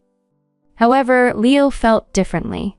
He often expressed his insecurities by questioning our relationship, asking, "Why are you with me, Ruby? I'm much older. You could find someone your age who's a better match." I reassured him repeatedly, telling him, "I fell in love with you, Leo. Age doesn't matter to me. I'm with you because I want to be, not because there's no one else." Despite my reassurances, Leo's insecurities persisted. He struggled to believe that my love was genuine, revealing deeper self-esteem issues that might have contributed to his previous single status. To prove my love, I went out of my way to show him how much I cared.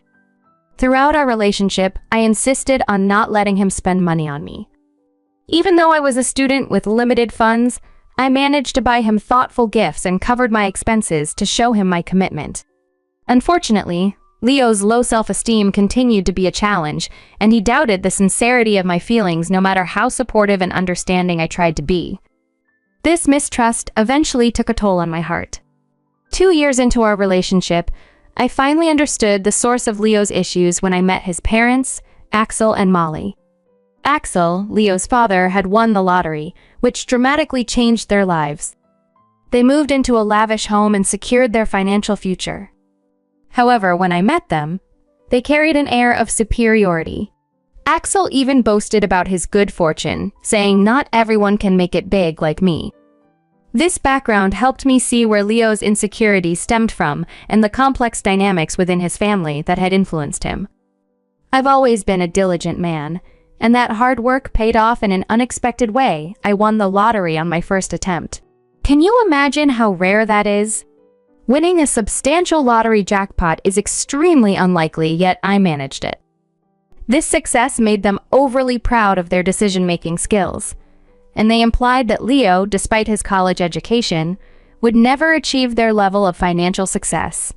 Molly suggested that Leo's previous partners were only interested in his money, leaving him once they were financially stable. They openly doubted Leo's ability to make wise decisions, which was frustrating to hear. Leo's parents essentially labeled every woman he dated as a gold digger, and over time, Leo began to believe these accusations. The notion that I might be after his money too became an embarrassing part of their narrative. Fed up with these unjust assumptions, I felt compelled to defend both Leo and myself. I said, "I'm sorry, but I have to disagree with you. Leo has worked hard to establish himself in his career, and in time, he will achieve even greater success." Axel countered, "Well, that doesn't change the fact that women only want him for his money. The money we have is ours, but Leo does co-own the house. Ultimately, it will be his when we pass. Let me tell you, every time they see our $310,000 house, I swear these girls see dollar signs." I replied, "I can't speak for Leo's past relationships, but I'm certainly not in this for the money. I love your son, and that's the reason we're together. I have no interest in your house. Don't worry, Ruby. Sometimes it's hard to accept that people can be successful and live in nice houses. You live in a small rented apartment with roommates.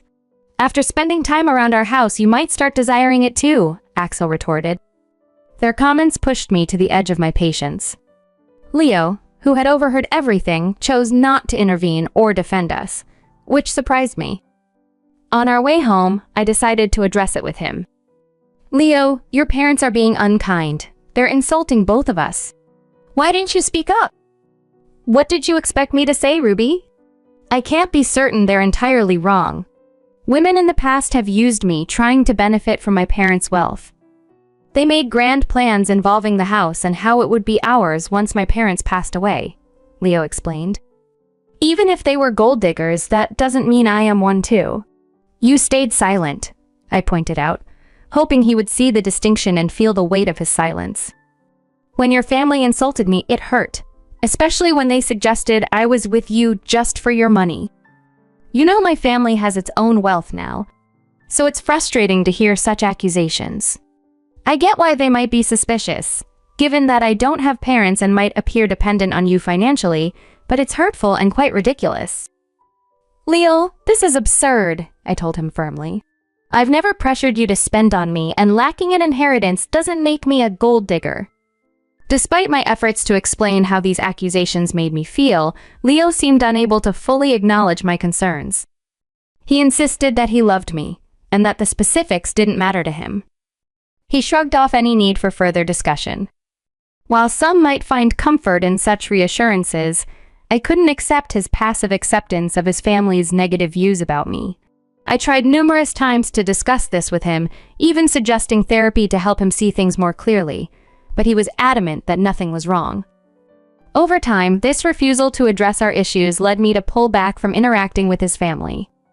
We got engaged shortly after I graduated from college. I had a decent job by then, and I started saving to help pay for our wedding. We split the costs and got married when I was 23.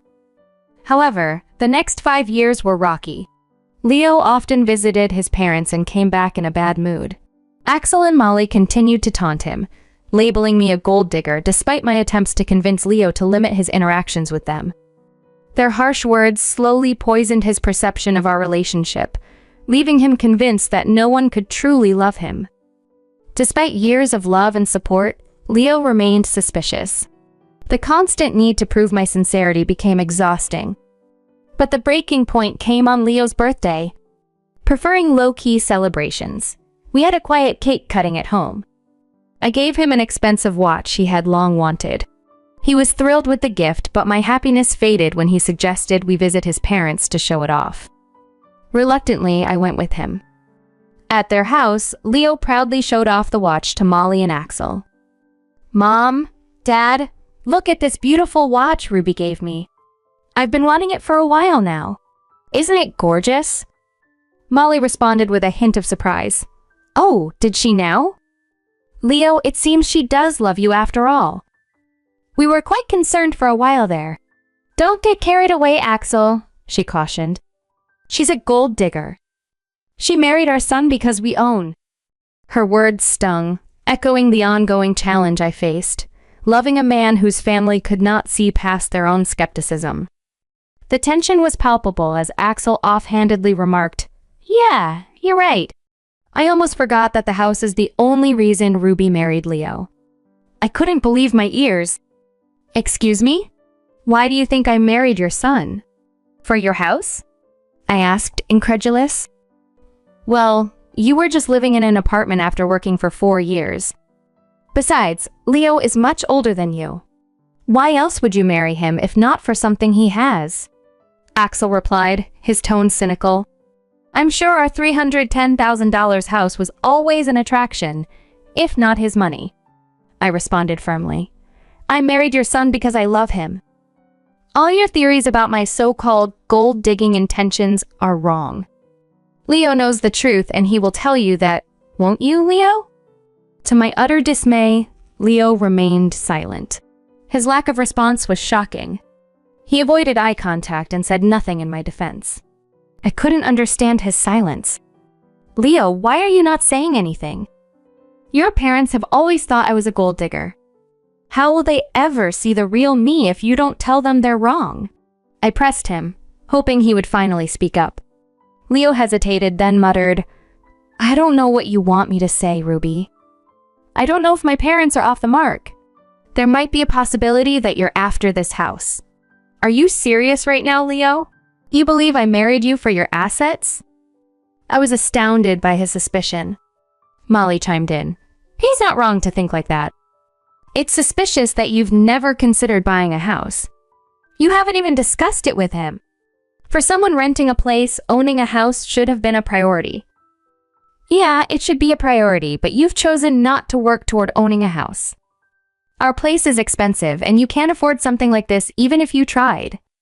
So, you decided to marry Leo and settle here. That makes more sense to me, Axel added, nodding at Molly's comments. Leo then looked at me and said, I mean, why would you marry me, Ruby? You might have feelings for me, but I think there's more to it than just love. I was speechless after this exchange. All the love and affection I had for Leo seemed to evaporate. My in-laws' accusations hurt, but Leo's lack of faith in me was devastating. In that moment, I decided I wanted a divorce. I didn't announce my decision right away. Instead, I waited for the right moment. When Leo and I returned home, I contacted a lawyer and initiated the divorce process. The lawyer assured me that the papers would be ready within a week. In the meantime, I opted to stay in a separate room. Leo thought I was just upset and didn't realize the gravity of the situation. When the divorce papers finally arrived at my parents' house, I packed my bags and left. When Leo called me in a panic, I instructed him to come to an address and bring his parents. Despite his confusion, he agreed. Upon their arrival, I was waiting on the porch. They looked utterly taken aback by the sight of the house.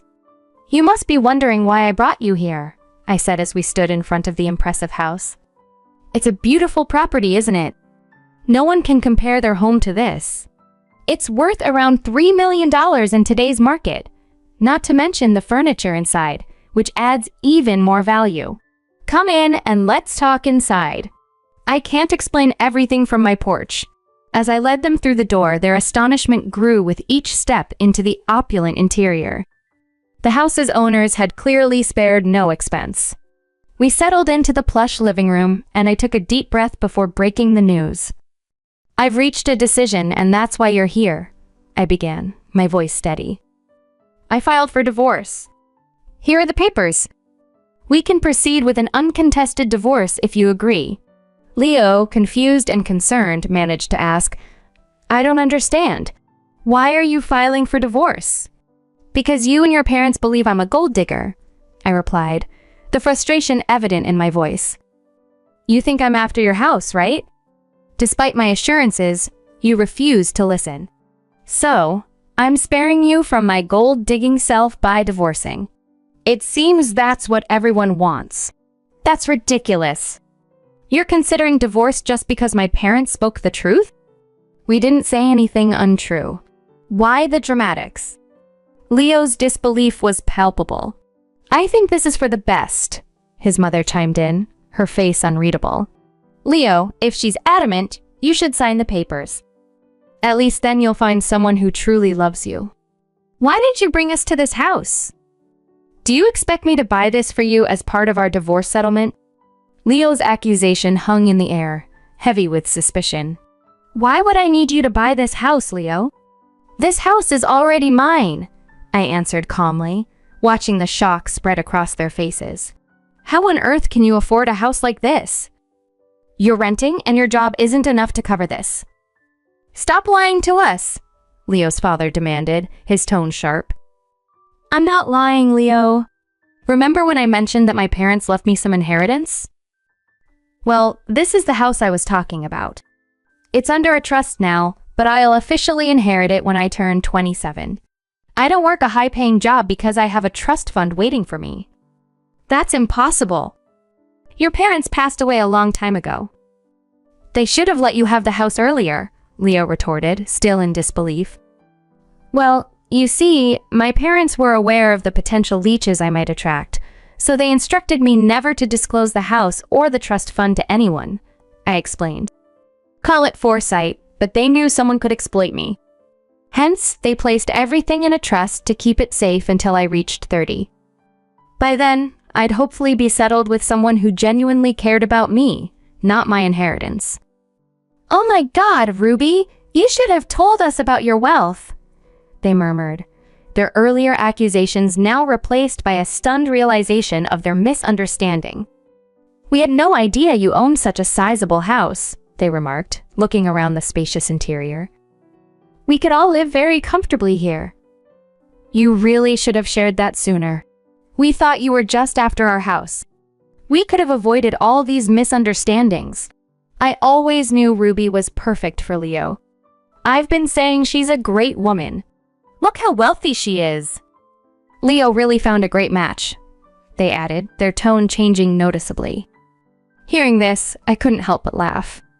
Their attitude toward me had shifted so rapidly it was almost comical. What was even more bizarre was that they soon seemed to forget about the divorce I had initiated. As I pulled out the divorce papers and signed them, I said, "Here's my signature for an uncontested divorce. You can just sign these to make it easy. If you want to fight, we can take this to court. But I won't live with you anymore. Listen to me, Ruby, there's no need to rush this. You've already proven you're not a gold digger. There's no reason to get a divorce anymore. We even apologize for any misunderstanding. That should make things better, right?" Leo pleaded. Yes, Axel is right. We're sorry, Ruby. We doubted you for no reason, they echoed. I don't want your insincere apologies, I retorted. For 3 years, you allowed your family to berate me and label me a gold digger. I expected you to at least defend me. But no, you sided with them and accused me of being a gold digger as well. I won't stay with someone who doesn't respect his wife. I'm done with you. We can part ways amicably or involve the courts. The choice is yours. Molly and Axel tried their best to change my decision, pleading with me to let go of the past. In their minds, what happened was just a simple misunderstanding. Not once did they show genuine remorse for tarnishing my name. Their audacity only fueled my anger. When I reached my breaking point, I demanded they leave before I called the police. My anger intimidated them, and they left. Over the next few weeks, Leo and my in-laws continued to harass me daily. They begged, pleaded, and even offered bribes to convince me to stay. Their belief that I could be swayed with money only intensified my fury. It revealed that they still considered me motivated by financial gain. The irony was, as Leo co-owned the house with his parents, I was entitled to half of his share.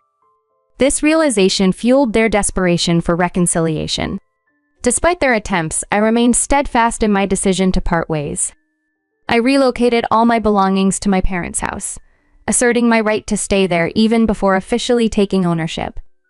Leo and the in-laws persisted in reaching out, prompting me to change my number entirely. I wanted to avoid their constant attempts to contact me from unfamiliar numbers. Leo even attempted to discuss matters at my workplace, but security was informed and asked him to leave. Leo still hadn't signed the divorce papers, holding out hope for a change in my decision. Nearly a year has passed since then. I initiated the divorce proceedings, and now, with less than a year until everything is finalized legally, I've been managing quite well on my own. Living independently has brought me happiness and financial stability. While I've been on a few dates, I'm not looking for anything serious right now. According to a cousin of Leo's, the family is now worried about covering the legal fees and paying me the share of the house I'm entitled to. Their savings are running low. Leo is even considering selling the house, as he harbors resentment towards his parents for the chaos they've caused in his life. At this point, I simply don't care about their dilemmas anymore. My main focus is to free myself from that toxic environment and move forward with my life independently and at peace.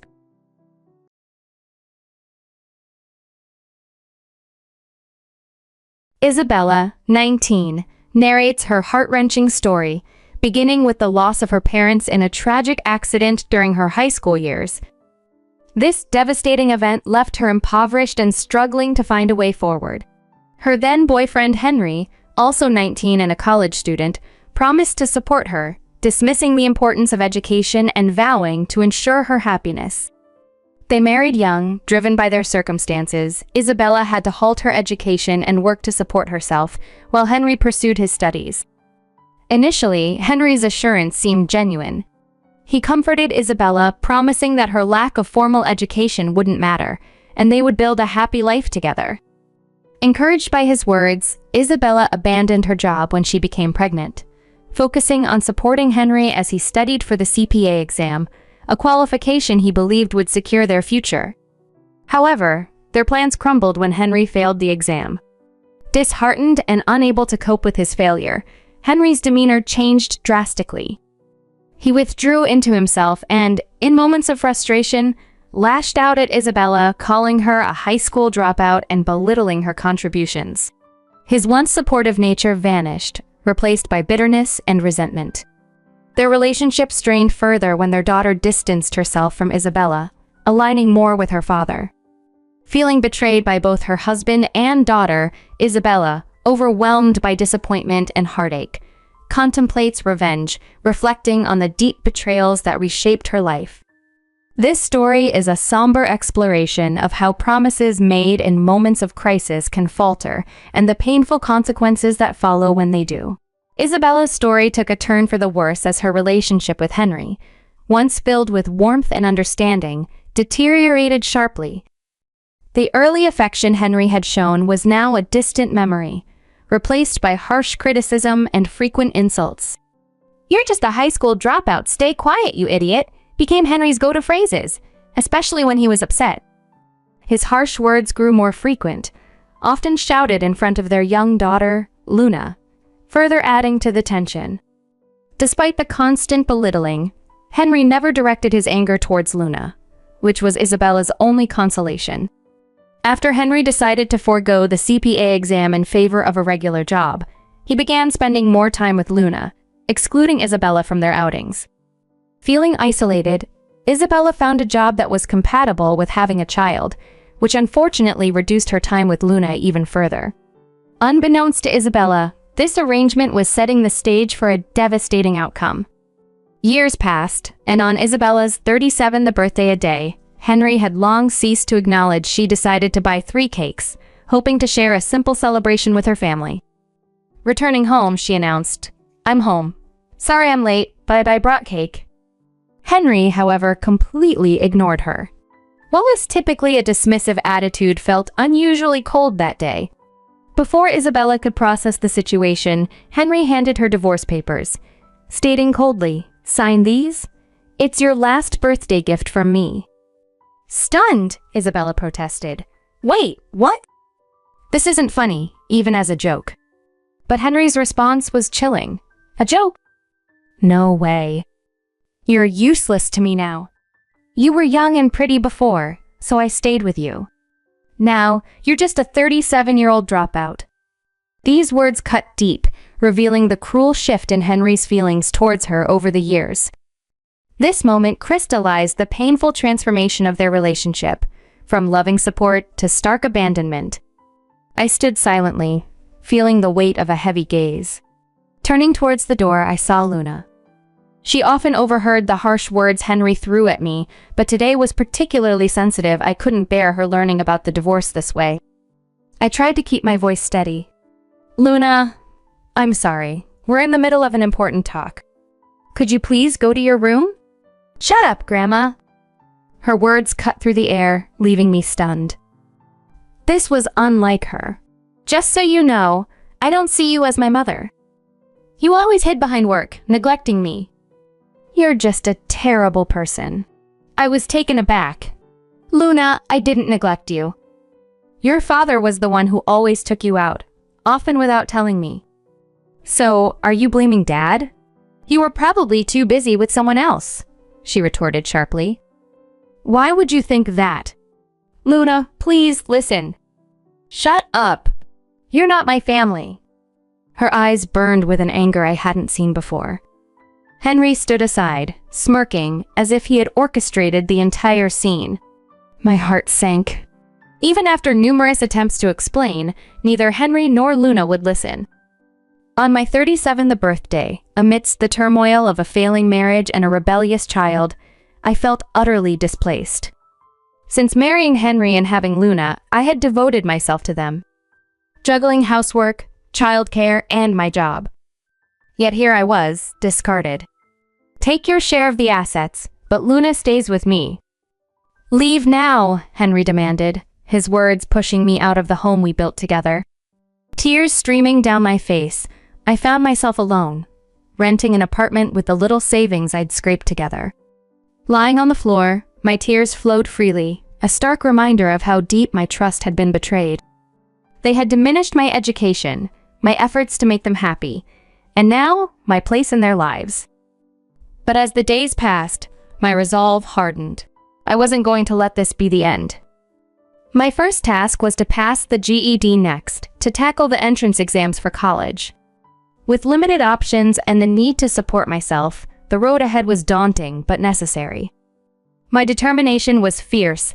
I would not only survive but thrive, and perhaps one day make them regret their indifference and cruelty. After my separation, I made a pivotal decision to enroll in an online university. I've always had a knack for studying, and while I appreciated the academic challenge, earning a degree was just one step toward a bigger goal, achieving the professional certification that my husband had never managed to secure.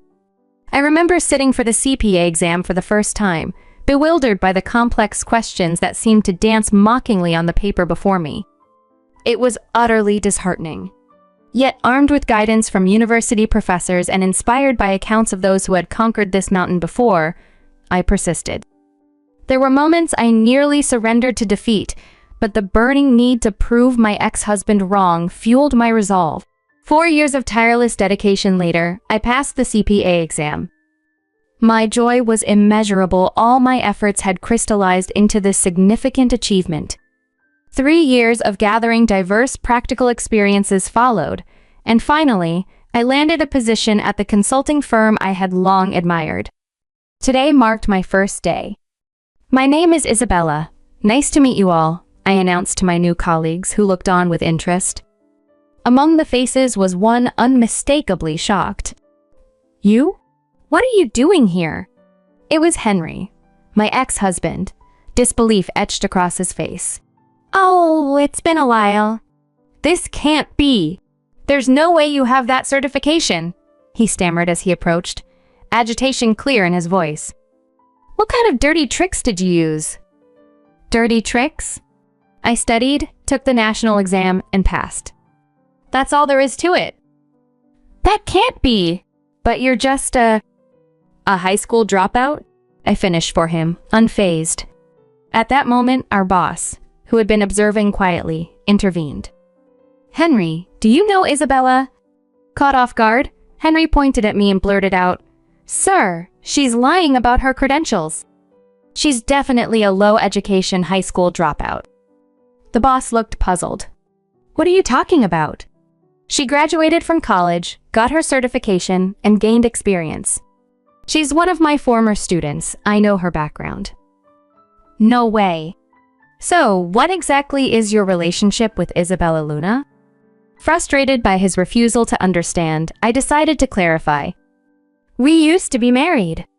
Ignoring the astonished look on my boss's face, I continued confidently. "Yes, we used to be." My past with Henry was a closed chapter, but standing there surrounded by my new colleagues, I felt the thrilling start of a fresh chapter unfolding before me. On my 37th birthday, Henry handed me divorce papers, harshly commenting that he didn't need a high school dropout. His words stung, but they sparked a determination in me. I had indeed left high school early, but his dismissal drove me to obtain my qualifications, a feat that I achieved with pride. This experience transformed into gratitude, not only for my personal growth, but also because it revealed his true character to our colleagues. At the office, our coworkers were shocked by his blunt disclosure. Their view of Henry shifted dramatically, leading to a chilly reception towards him. Conversations buzzed around the office, with many expressing sympathies for me and criticizing Henry's hypocrisy and lack of competence. Overhearing these discussions, he found the environment unbearable and resigned the very next day. His departure felt like a poetic justice, given his long history of deriding others over their educational backgrounds. Soon after, my daughter Luna, now a college student, appeared at my doorstep, pleading to live with me because Henry had quit his job. She blamed me for his situation, demanding that I take responsibility, especially for her college tuition. Despite the chaos he had caused, she offered no apology for her harsh accusations. I was deeply disappointed by her attitude, reminiscent of her father's. I confronted her, expressing that I had no duty to support someone who couldn't even apologize. Our conversation revealed a painful truth. She still hadn't matured enough to recognize right from wrong. I firmly told her that without an acknowledgement of her missteps, I couldn't consider her part of my family, closing the door on our strained relationship. This moment was a profound yet necessary closure, marking an end to the burdens I carried as a mother underappreciated by her own child. After a painful confrontation, I told my daughter that she was no longer my responsibility. Despite her tears, I turned away, a decision that weighed heavily on me. In the years that followed, she tried repeatedly to reach out, but I never responded. Struggling with her father's worsening alcoholism, she eventually left home. Without financial support, she couldn't continue college and started drifting, taking on various odd jobs. I hope these experiences teach her the value of money and the realities of adulthood. Meanwhile, my own life took a positive turn. I advanced in my career and remarried 3 years later. My new husband, a younger colleague, is wonderfully supportive. Our joy doubled when we decided to have a child, and despite the challenges of a high-risk pregnancy, the happiness it brought was immense. Reflecting on my journey, I see how my past difficulties led me to this contentment. Perhaps I should be thankful for those challenges. They shaped the resilient person I've become. Now, I'm focused on nurturing a fulfilling life with my husband and our child. Every step of my journey confirms that with determination, a brighter future is always within reach. I am eager and hopeful as we build our new life together, embracing all its possibilities and joys.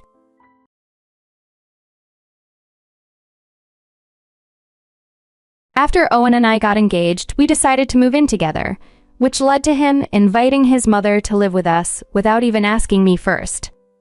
This unexpected arrangement turned me into something resembling a servant in my own home.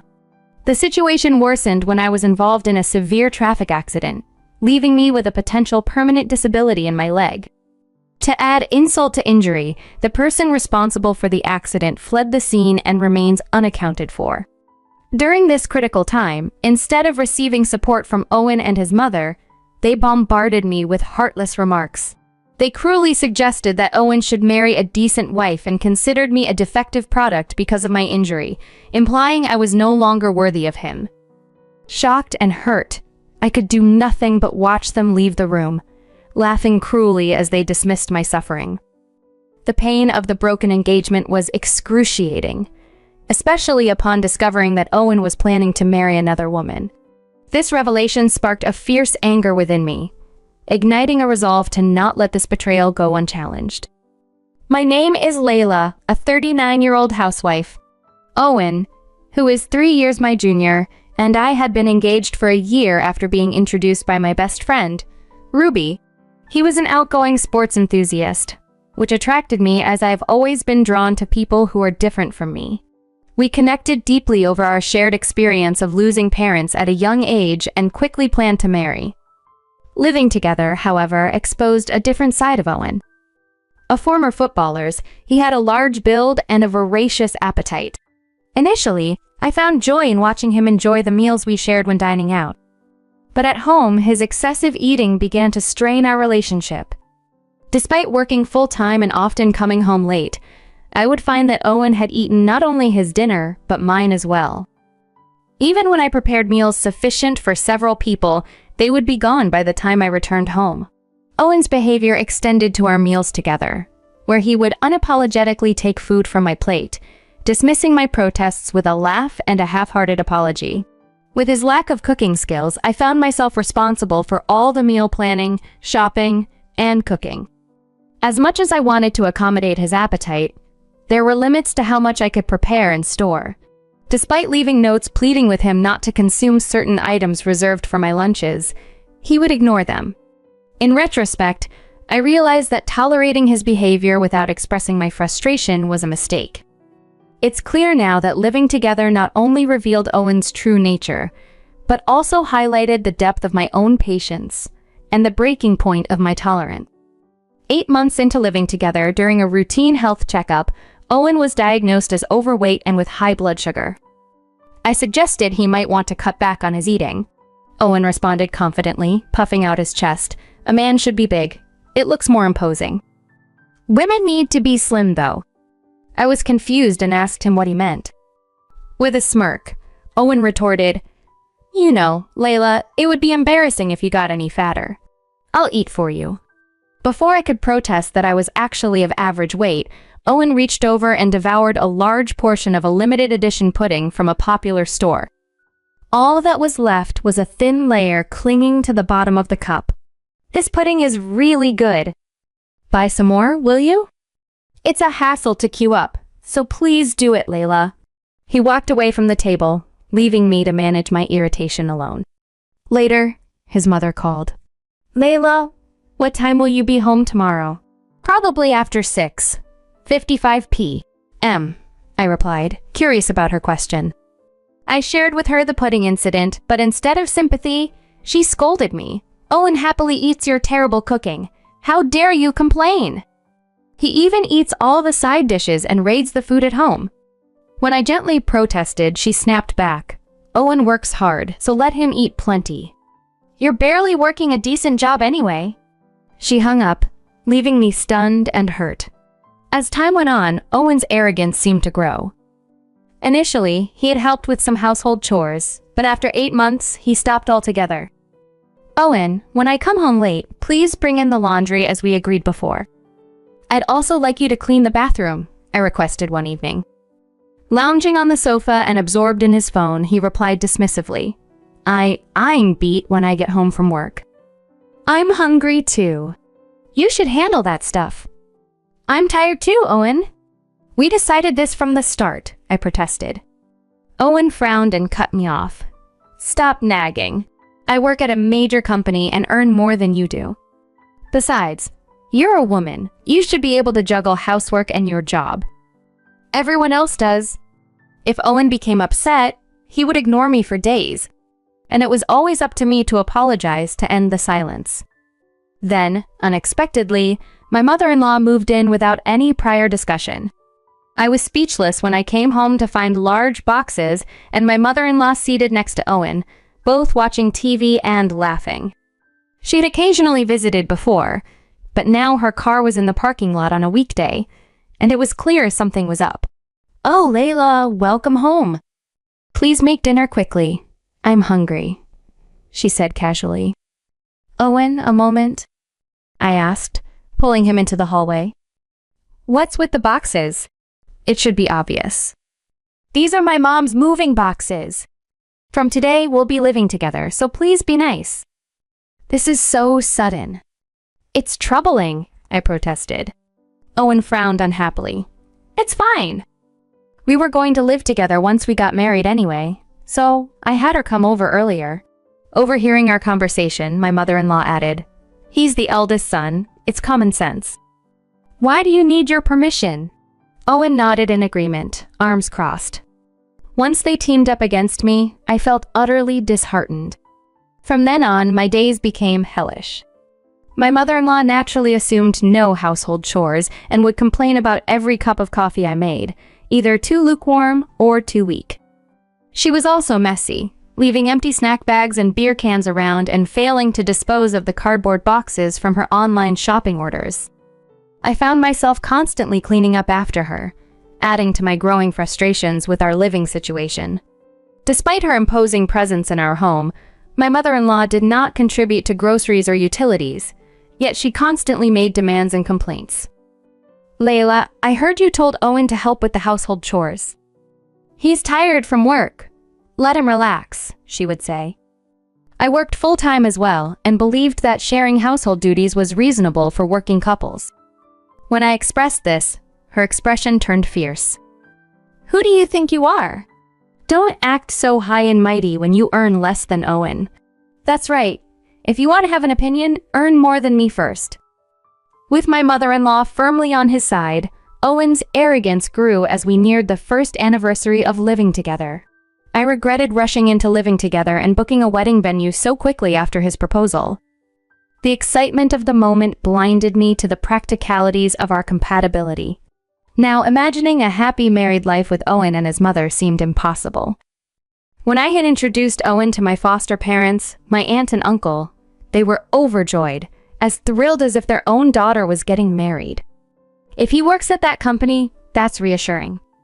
Owen is such a bright and nice guy, they had said. The thought of revealing the truth to them was daunting, but I couldn't resign myself to a miserable life. I resolved to call off the engagement and cancel the wedding. Just as I had made up my mind, I was involved in a traffic accident. Hearing someone call my name, I opened my eyes in an ambulance, confused and in pain. "Can you tell me your name?" NBLC asked. "Yes, Layla," I managed to reply, despite a sharp pain shooting through my right cheek and an inability to feel my right leg, which was visibly misshapen. "We'll be at the hospital soon," the BLC reassured me. The events leading up to the accident were a blur. I had gotten up, prepared for work, and ridden my scooter, only to wake up injured and disoriented. After a CT scan and emergency room treatments, it was clear I had struck the right side of my head, but thankfully, my helmet prevented brain damage. However, the damage to my leg was severe, a fracture that would heal in about 3 months, but with serious ligament damage that required surgery. Post-surgery, the doctor solemnly informed me that a full recovery was unlikely and walking unaided might be a challenge going forward. As the doctor spoke, my surroundings seemed to darken. "Will I be disabled?" I asked, trembling. "Yes, you will likely need to use a wheelchair," was the grim reply. Just then, the police arrived to inform me that the driver who hit me, a young woman with a beginner's mark on her car, had fled the scene. They promised to keep me updated on their search for her. Alone and overwhelmed, I cried quietly in my room, lamenting the unfairness of it all. All I had wanted was a normal life to work, get married, and find happiness.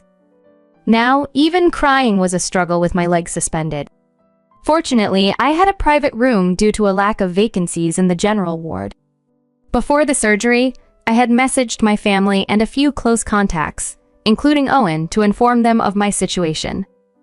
My aunt, uncle, and a colleague arrived before the surgery, their expressions filled with concern. I had harbored a faint hope that Owen and his normally indifferent mother might show some compassion given my condition. However, that hope was dashed when Owen, upon seeing my swollen face from the tears and injury, burst out laughing. "What a hideous face! You were already ugly, but now you're swollen up like a monster." Even in this moment of pain, Owen's cruelty was stark, revealing the depth of his indifference and the impossibility of a future with him. Despite the grim atmosphere, my mother-in-law, who initially tried to scold Owen, couldn't help but burst out laughing at his callous remarks. "So when are you getting out? Hurry up and come back to cook for us," she chortled, as Owen added, "Exactly, that's the only thing you're good for." Their insensitivity fueled a surge of anger within me. I am injured. Aren't there better things to say? It looks like I'll be in the hospital for about 4 months. For now, we need to cancel the wedding venue, I responded, trying to keep my composure. My mother-in-law's face fell. "What? Who's going to take care of us?" she asked, her voice laden with discontent. I continued, "Also, it looks like I might end up with a disability in my leg. The doctor said I might need to live in a wheelchair." Owen and his mother exchanged a quick glance. Suddenly, as if struck by a thought, Owen spoke up. But we'll get a hefty insurance payout from the perpetrator, right? With that money, we can remodel the house and make a killing on the compensation. So even if you can't work, it might be okay. You'll get money even if you don't work." "That's great, Layla." Hesitantly, I revealed that the perpetrator had fled. Their faces fell with disappointment. "Then you're useless," my mother-in-law snapped. "Owen, break up with her. It's a waste to be with such a burden." Owen echoed her appalling remarks and then turned to my mother-in-law with a shocking announcement. "Mom, I'm actually going to marry Ethan. I kept her around because she cooks well, but I should have dumped her sooner." See, I was right all along. With a triumphant smile, my mother-in-law directed her mean-spirited grin towards me. "Owen will marry another young lady, someone younger, prettier, and more obedient than you. All we have to do is change the name of the bride. There's no problem with the wedding next week." While grinning, Owen looked down at me as I lay in the hospital bed. "I'm going to marry a decent wife. I'll break off the engagement with someone who needs care, a defective product. She's not a match for Owen. A defective product should just disappear." Crushed by their heartless words, I was too shocked to respond and watched them leave the room, laughing. As the silence returned to the hospital room, I stared blankly at the ceiling, recalling Owen and his mother's actions vividly. Although engaged to me, Owen was seriously involved with Ethan, planning to marry her. As I calmed down, a boiling anger surged from within. To abandon me in this condition and break off our engagement was unforgivable, especially since he had someone else he considered his main interest. "Remember this, Owen? I will not let this go," I vowed silently. Confined to the hospital room with my leg hanging, the days were incredibly tough. Strong painkillers helped me bear the physical pain, but being unable to move freely was very stressful. Daytime was still manageable. I could distract myself with TV or browsing comics and videos on my phone. The problem was at bedtime. Unable to move my body, it took a long time to fall asleep, and when I did, I was tormented by nightmares. In the darkness, I'd try to run from a ghost but couldn't move my legs, so I'd crawl away using my arms. Soon the ghost would catch up, and I would wake up startled and drenched in sweat. After experiencing nightmares 3 nights in a row, I spoke to a public health nurse who gave me sleeping pills. Many patients apparently struggle with insomnia due to discomfort and the unfamiliar environment. Following the public health nurse's advice, I took the sleeping pills and was able to sleep soundly until morning, which relieved some of my distress. While I suffered, Owen was presumably enjoying his new married life, a thought that disgusted me. Yet each time I reminded myself that soon Owen would come begging back, and I would have the satisfaction of turning him away. 5 days after the accident, while I was lowering my dinner tray and absent-mindedly looking at my phone, Owen called. Ignoring his initial calls, he kept calling persistently. Reluctantly, I answered. "Hey, what's going on?" Owen blurted out without even a greeting. Knowing the reason, I coldly asked, "What do you want?" A realtor approached me unexpectedly, informing me that I needed to vacate the house within the week. "And why did you sell my car without asking?" I confronted Owen, who had the nerve to look aggrieved. "My own house and car are my business, right?" I asserted, trying to mask my frustration. Owen whined. "I was planning to move Ethan into that house, and now you're kicking me out all of a sudden." "That's crazy!" "I don't know about that." I sharply dismissed his complaint. The house was a graduation gift from my aunt and uncle, meant for me as I started my independent life. I plan to keep living there, but if I'm going to be in a wheelchair, it needs major remodeling, I explained, hoping Owen would understand the necessity rather than his convenience. "So just because the house is too big, you thought about selling it?" Owen asked, puzzled by my decision to perhaps move to a more manageable single-story house. "That's fine, but why are you kicking us out?" he continued, clearly not grasping the situation. "Because you're strangers, obviously." I couldn't help but yell back. "We're not strangers. We're ex-fiancés," Owen protested, trying to make a point about his supposed connection to me. You're hesitating to call Ethan because you think you'd be in the way," Owen speculated wildly. "I don't mind at all. It's a big 4-story house, so you can live on the first floor, Ethan and I on the second, and Mom on the third. That's how we can divide it up, right?" Overwhelmed by the absurdity, I pressed my temples and took a deep breath. "After all, it was you who forcefully proceeded with the idea of living with your mother, wasn't it?" I reminded him, feeling my irritation swell. "And the car?" "If you barely use it, I'll use it instead," you said, and took it for a spin on your own. "Don't you think that's presumptuous?" I challenged him. Owen suddenly fell silent. After a moment, he muttered softly, "Mom thinks that she bought the car and the house. You should just tell her the truth. What's the point of putting on airs as a family?" I retorted, surprised by his audacity. Owen, however, being naturally persistent, pressed on further. "Hey, please spare me from selling it. Mom likes it here, and if we move, she wants a rental of the same level. It's impossible to find one in a few days. If you're willing to pay a rent of $3,000, I might consider lending it to you," I suggested, to which Owen raised his voice in anger. "Huh, you must be joking. Such a cold woman," he cursed, unable to see his own contradictions. "Fine, I'll figure it out myself," Owen said irritably, and then hung up the phone. It was around the time when I was allowed to move to a wheelchair with the help of a nurse and got permission to enter the lounge and store. When Owen and his mother came for their second visit, I assumed they would be disheartened after being kicked out of the house, but surprisingly, they were lively. "Hey, poor man, the swelling on your face has gone down a bit, hasn't it?" "Still an ugly face, though," they teased, making me feel like I was dealing with kindergartners. "Have you finished moving, or are you still living in a hotel?" I asked, more out of politeness than concern. Owen's mother's face lit up. "Owen has a high income, so he found a wonderful apartment quickly.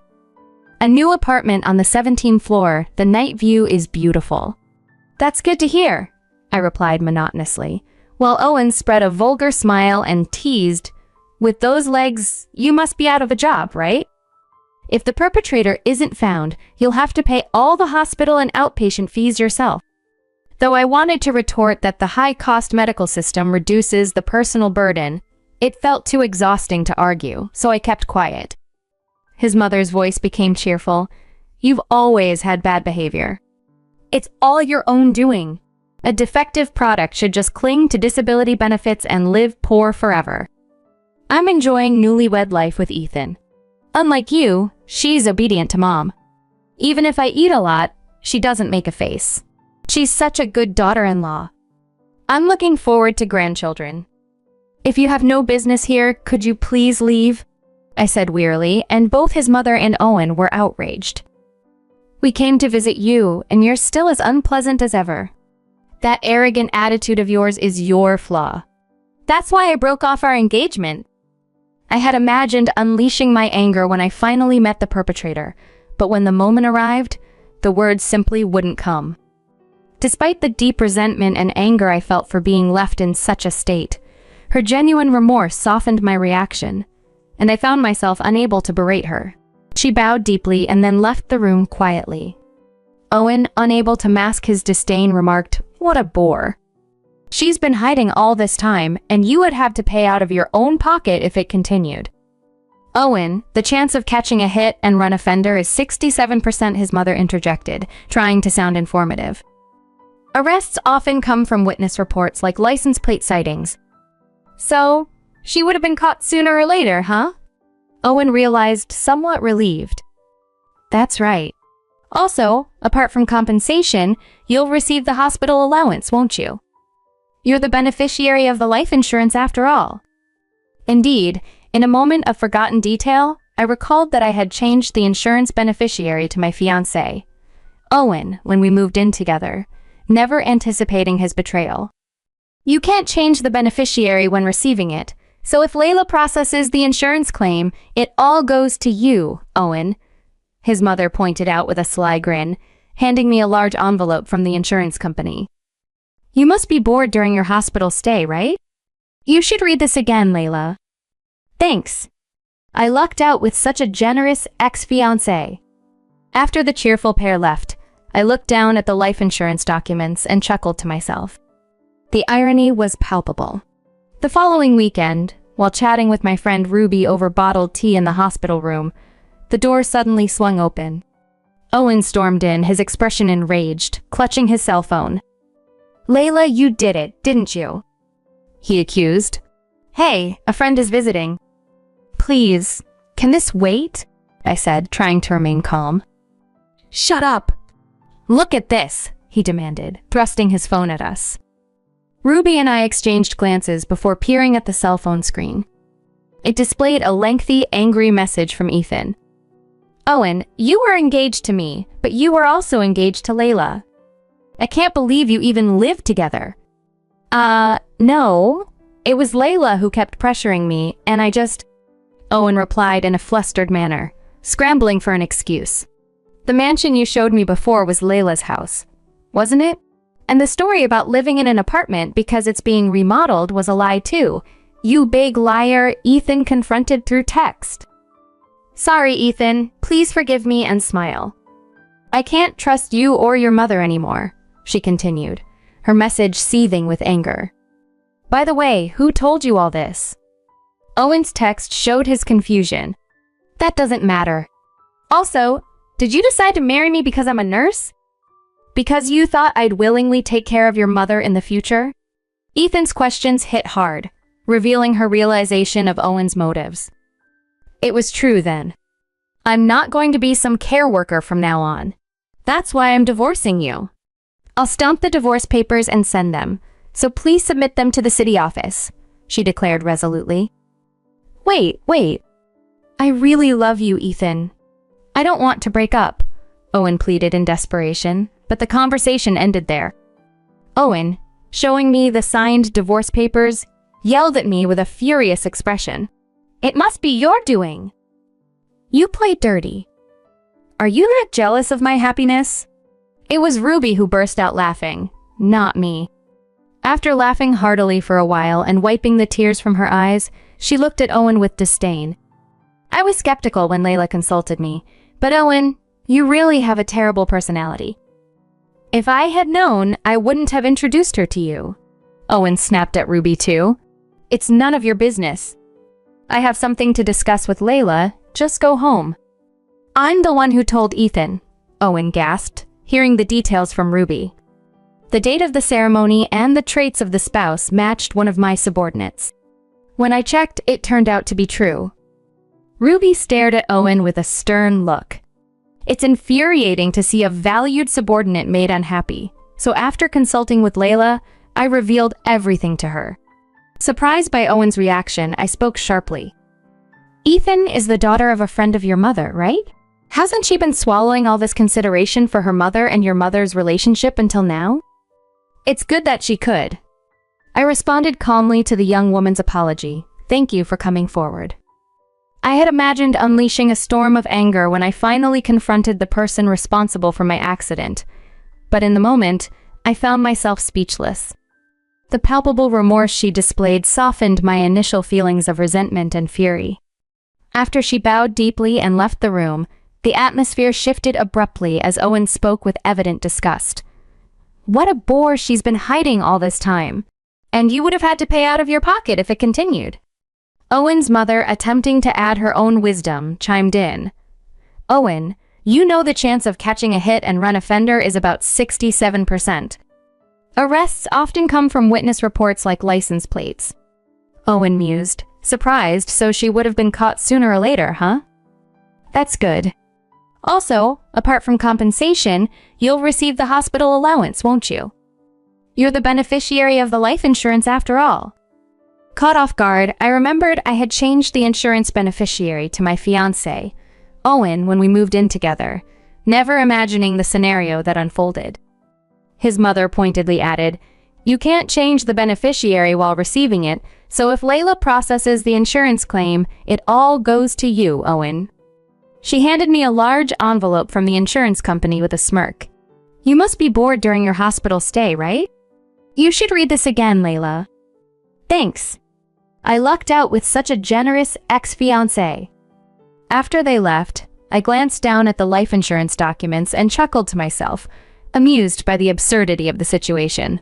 The next weekend, while catching up with my friend Ruby over tea in the hospital room, the door suddenly burst open. Owen stormed in, livid, clutching his cell phone. Layla, you did it, didn't you? He accused. Hey, a friend is visiting. Can this wait? I asked, trying to maintain a calm demeanor. Shut up! Look at this, he demanded, thrusting the phone at us. Ruby and I looked at the screen, which showed a lengthy, furious message from Ethan.